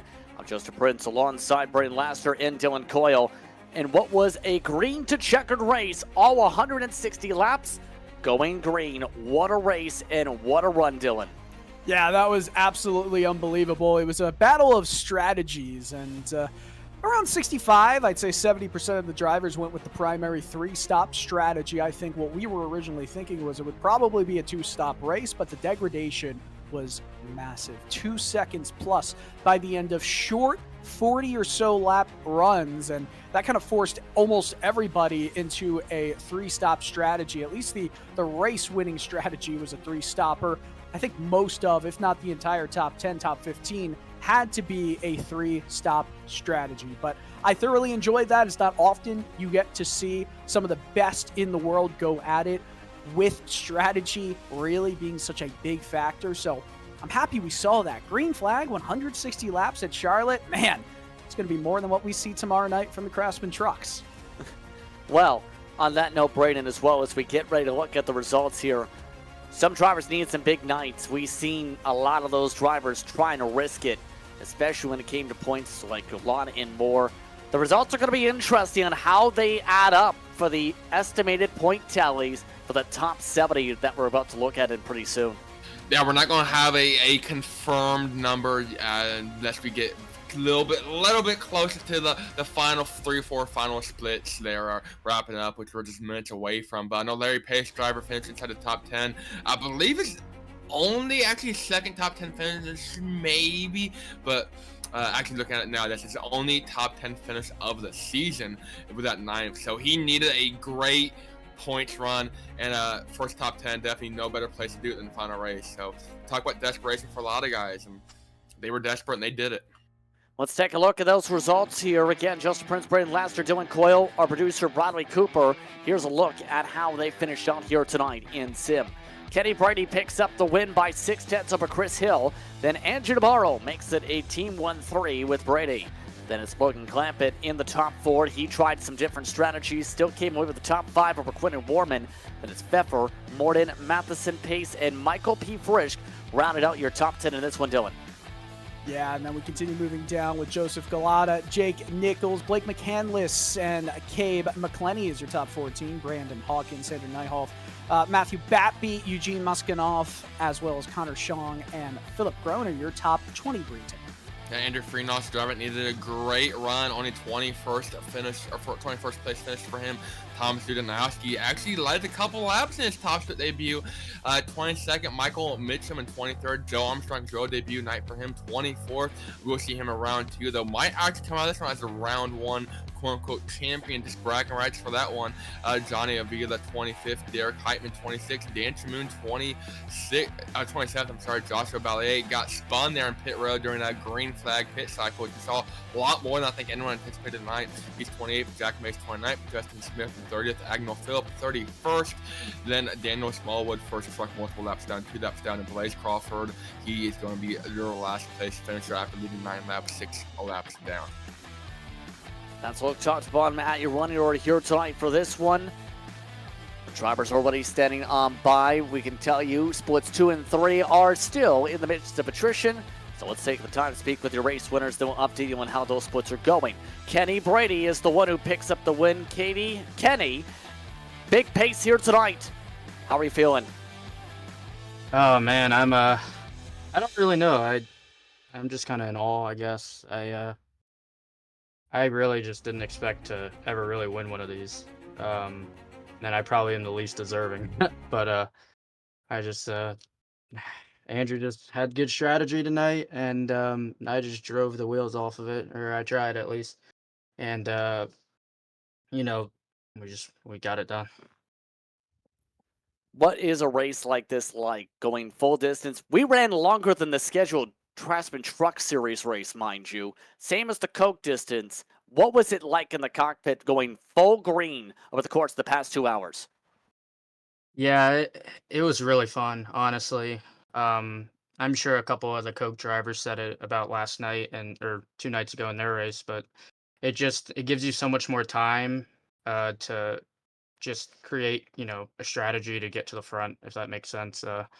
When you only have 100 laps, even though it's only 60 less laps with like the fuel tanks and the way these tires are, you really can just it's almost like a sprint race. So to have more laps, but not only that, just for us, all of us to close out round 1 with a green flag race is really cool.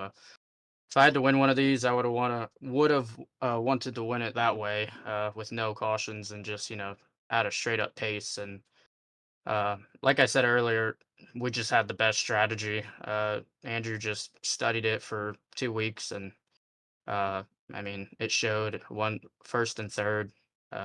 So definitely enjoy the more laps that we got.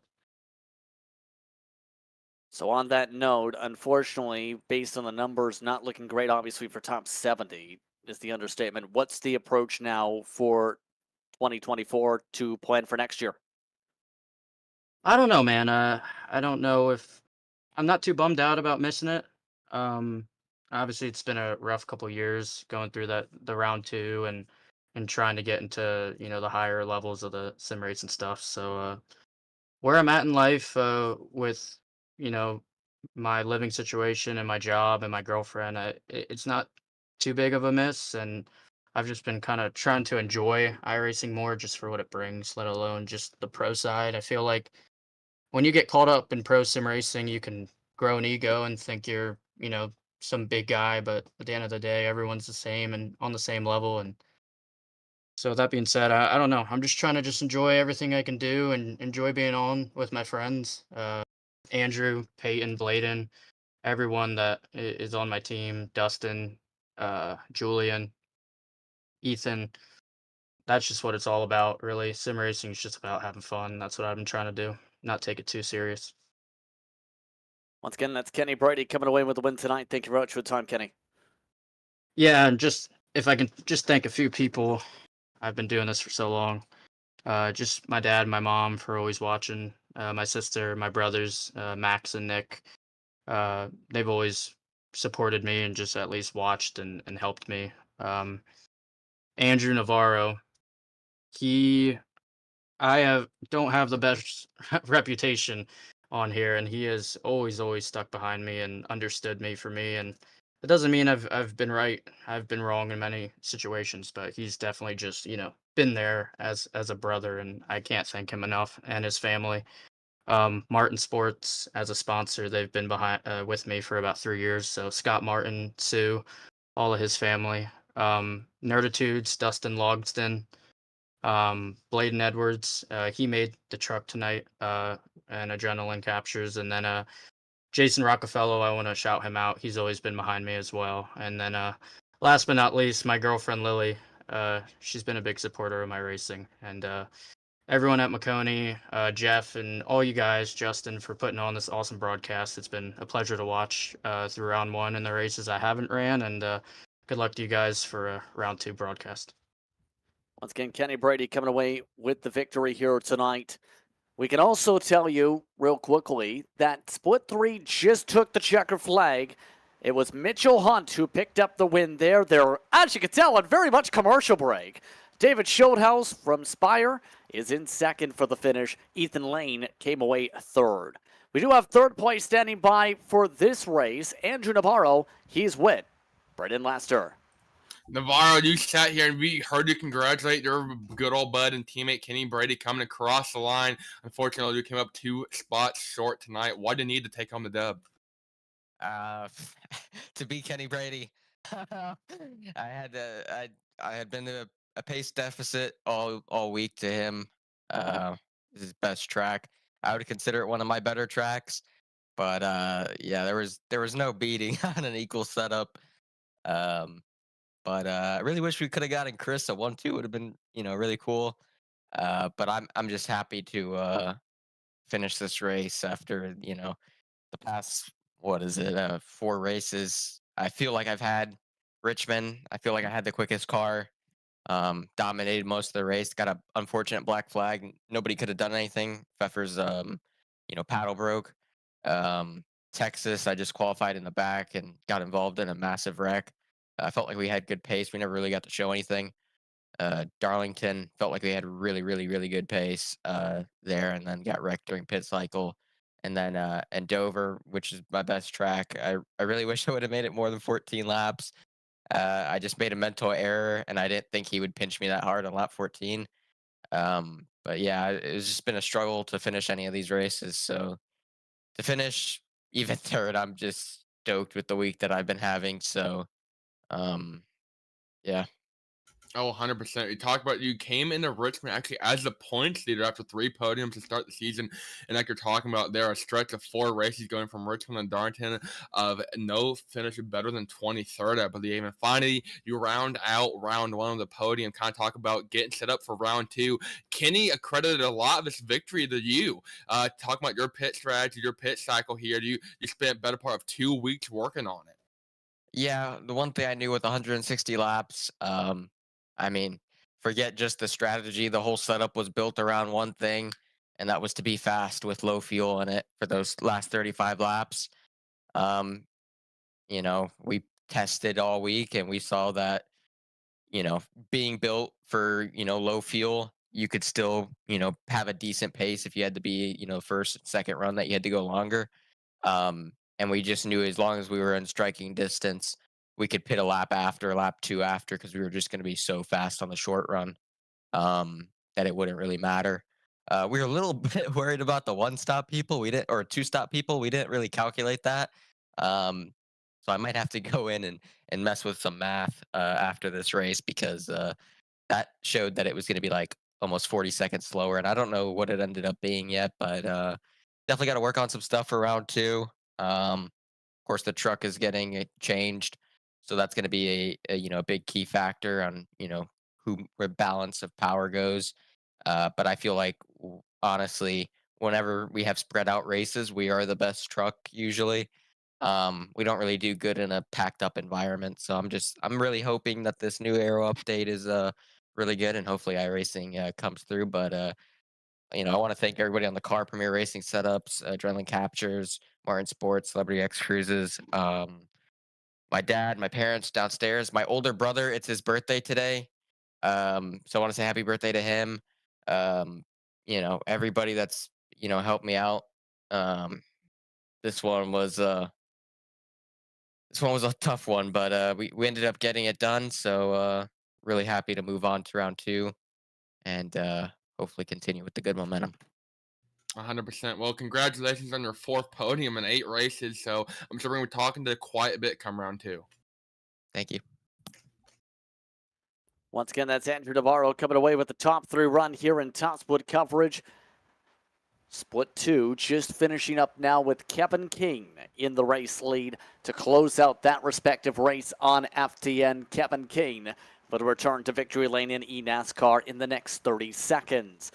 But how about tonight? Once again, Braden, an exciting one to say the very least. It goes green, some emotions run high, but in the end, it comes down to speed to be able to pick up the win, not just strategy. Oh, yeah, we talked about different strategies. We were talking, kind of in the back room during the race. We had no faith in that 3-stop strategy, ended up being the winning strategy. I believe Michael First is one of the higher finishers on that 2-stopper. He finishes 10th, about 6.5 seconds off of Kenny Brady. So had some speed, the 2-stop strategy did, but not enough to seal the deal and get the job done. I think that's a great momentum and a confidence booster for Christopher Hill and Navarro and Clampett. Those guys there in the top 5 going in the round 2. And as we mentioned, Kenny Brady, not going to make it around to you this time around, but definitely a great confidence booster for the rest of that team and getting ready for 2025. And a lot of names as we finish things up got themselves into the blue for estimated lock-ins, including JT Poole, Dotson Milham, and more. Some of those numbers being calculated as I complete the sentence right now. It's going to be close for some drivers. Larry Pace, we can tell you this based on some of the estimates right now, is a -9, with several splits still to be calculated.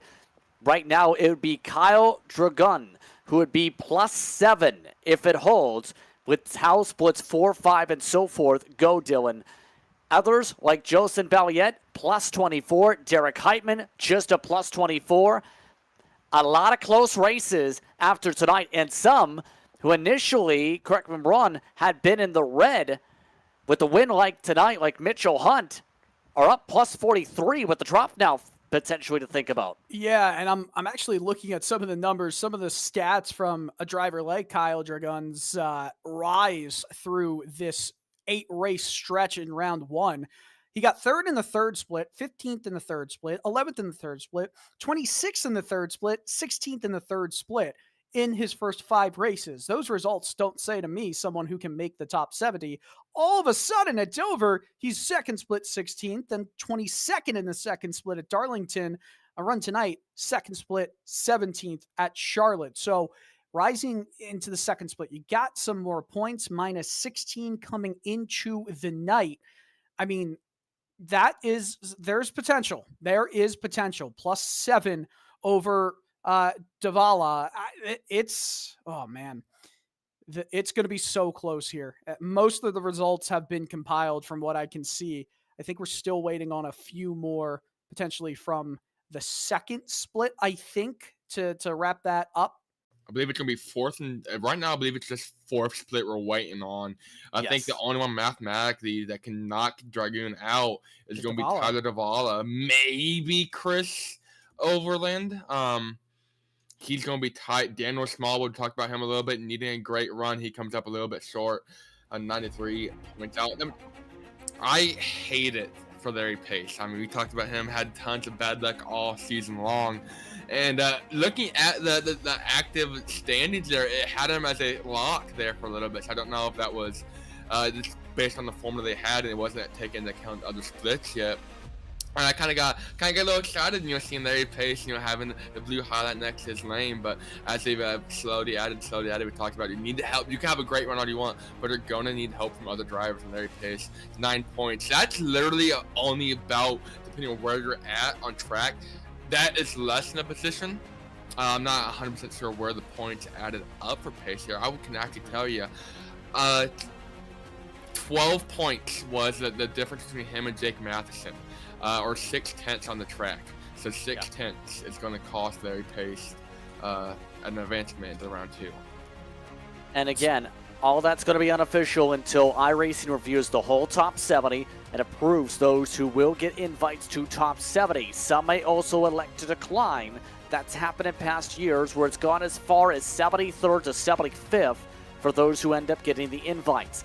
Here are the drivers we can confirm are in the blue per the projections. Brian Mercurio, Christopher Hill, Logan Clampett, Joe Armstrong, Michael Frisch, Jake Matheson, Quentin Lorman, along with Blaze Crawford, Matthew Morden, along with Dalton England, Brandon Hawken, Max Brady, Ed E. Kerner, Navarro, Rush, Michael Venable, Nyhoff, Tires, Champagne, and Pfeffer, Bappy, Millem, Stewart, Nate Stewart, Michael Bumgarner, Nathan Lander, along with Blake McCandless for another year, Jack Coyne, Garrison Hogan, Dylan C. Jones, Carson Bowers, David Brown, Spencer Burns, Ryan Andrew, Johnny Avila, Brad Wright, Matt Cucker, Trevor Hoff, who entered on the cut line, who's now projected plus 195, Will Cooley, Channing Ballou, Brennan Cooler, and Robbie Verbreel Jr. is currently the projected last locked in. Those numbers are currently still waiting on splits 4 and specifically just split 4 just to confirm, to find out how those results will go. Right now, as they stand, you have Bud plus 22, Dragoon plus 7, Tower Davala still waiting for results is minus 7, Pace minus 9, Mitchell minus 17, Galata, who is up at 1 point, a minus 20 after strategy cycled. All the action will start soon in next month, Dylan. Justin, I think the big ones we're waiting on, the ones who have not yet had their results tabulated here in our sheets that we're looking at, who it's going to be interesting. I don't know if Brandon Howe was in any race tonight. Currently sitting 47th. He does not have a result for Charlotte. In 66th place is Dustin Johnson. Does not currently have a result in Charlotte. Davala, currently 1 position out, does not yet have a result. Chris Overland, who is 91 points back of the cut line, doesn't have a position. Tanner Love, 103 points back. Scully, 117 points back, as well as Valadez, 169 points back. I mean, honestly, I think most of this relies on what Davala did in split 4. Yes, Overland 91 points back, Love 103 points back, and Scully 117 points back have the slimmest of opportunities to move up. And Valadez, I don't even say 169 points back has a chance of making it into the next split. But in terms of knocking Dragoon out, or hey, maybe even Dustin Johnson gets knocked out of in some way, or Brendan Hack, I don't know if Hack would, but hey, there are still so many things we're waiting on, as with everybody watching right now on iRacing Twitch channels, Maconi Entertainment YouTube channels. There's so much. It's crazy. It's over, Brayton, as you've just seen in Split 4. Yeah, Split 4 is just rounded up. I don't have an active result. I'm getting that as we speak. We got it, split number 4. They haven't added it to the tally, but looking at who we need to look at, Tyler Davala, he is going to finish. I'm not seeing it. I am seeing it deep in 26. That's going to be his worst finish of the season. 10 laps down, heartbreak for Tyler Davala. I don't think that's going to be good enough. Not at all. That's going to be his drop. Well, it's his worst finish of the season, but in a split that is split 4. The rest of his splits have been 7, 7, 7, 6, 6, 5, and 4. So yes, you can say it's his worst results. 26. He hasn't been 26 or below at any point, but in all likelihood, right? 4th split, 23rd place last time out. 4th split, 26. That's the highest. I'll tell you right now, looking at it, I'm not sure how the drop works. You can help me out here, Justin. I'm not sure if it's based on points or if it's Lowest based point. on your. Okay, in which case it would probably be this race. Looking maybe. I'm not sure where the seven split. He just needs 7 or 8 Oh, points, 7 to tie, yeah, we are. 8 I'm to move in. looking. So it should be he should be in, right? It just updated. Okay. Dragoon's out. From what it seems, everyone's being added in right now. They've tied for the cutoff. It's Derek Heitman, who needed the greatest run of his life. Doesn't quite get the job done, but due to drops, he's in over a tiebreaker. Joshua Ballier got spun in pit road in his top split debut, and he's the first driver out points-wise due to a tie. I'm not sure what the tiebreaker is, but that's heartbreaking for Heitman.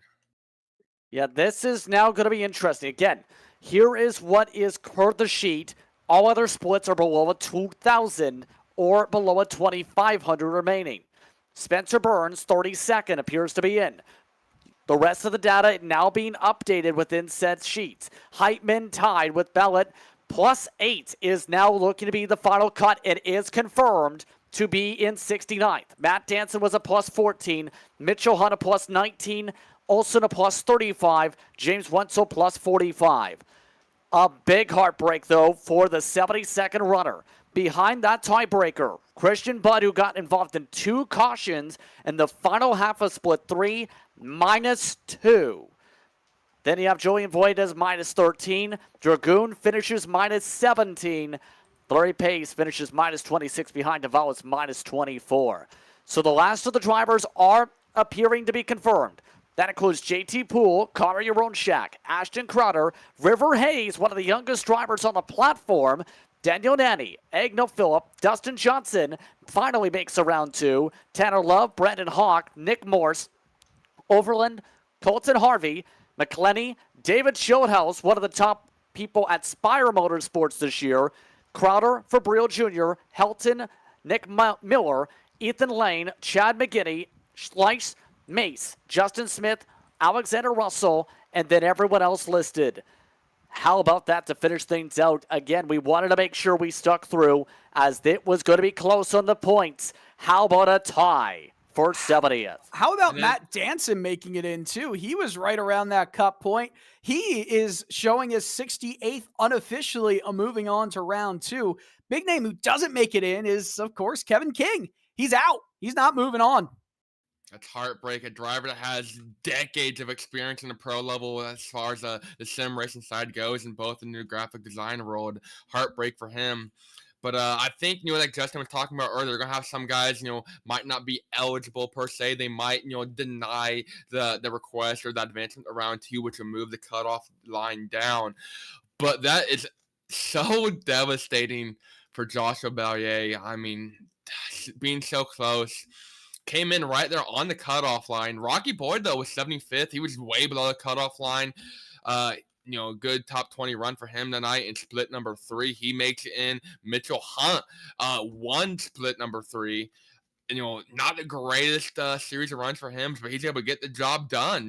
Advanced. Nick Olsen, driver, I don't think anyone really expected. He started out in the 10th split and ran basically below 6th and 5th split this entire round 1.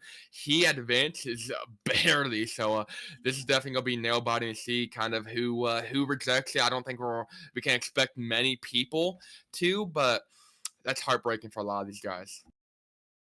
And indeed, it ends up being a thrilling finale when it comes to round 1 for the race in top split. It ends up coming out to a barn burner to set things up for the top 70. Again, all results unofficial. Those in part projections through ESC's Garrett Mashburn, who has been one of the biggest calculators in the community in terms of these data points all throughout the past 10 years. A big shout out to him over from Elliott Sauer Esports. Round number 2, though, it kicks off June the 27th. It's snake split time, and we'll have both the races covered here on Maconi Entertainment and iRacing social media platforms. It was explained a bit last night through CFix competition, but to repeat, we'll be covering both those races on the same feed, essentially on simulcast.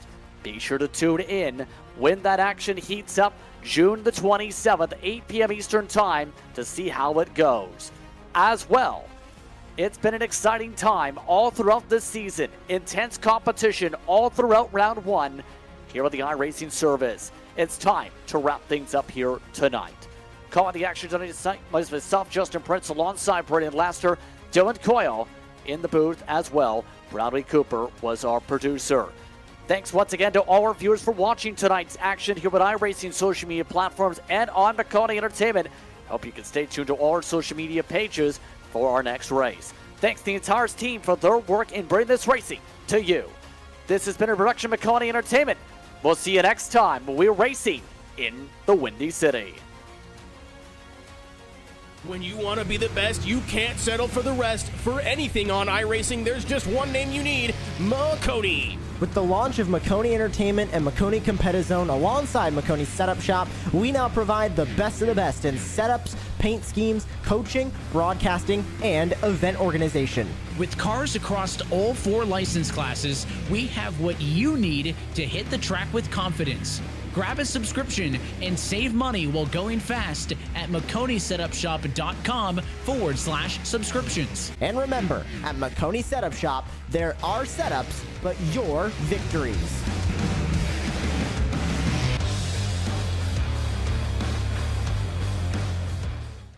Racing isn't easy, but experiencing it is.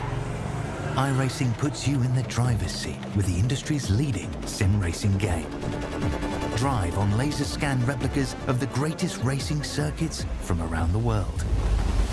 Go head-to-head against other drivers chosen by skill-based matchmaking to ensure competitive racing at every level. Compete across all your favorite series.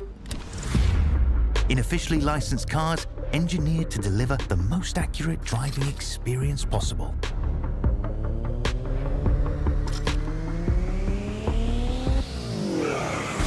Join a race or host your own with players from across the globe.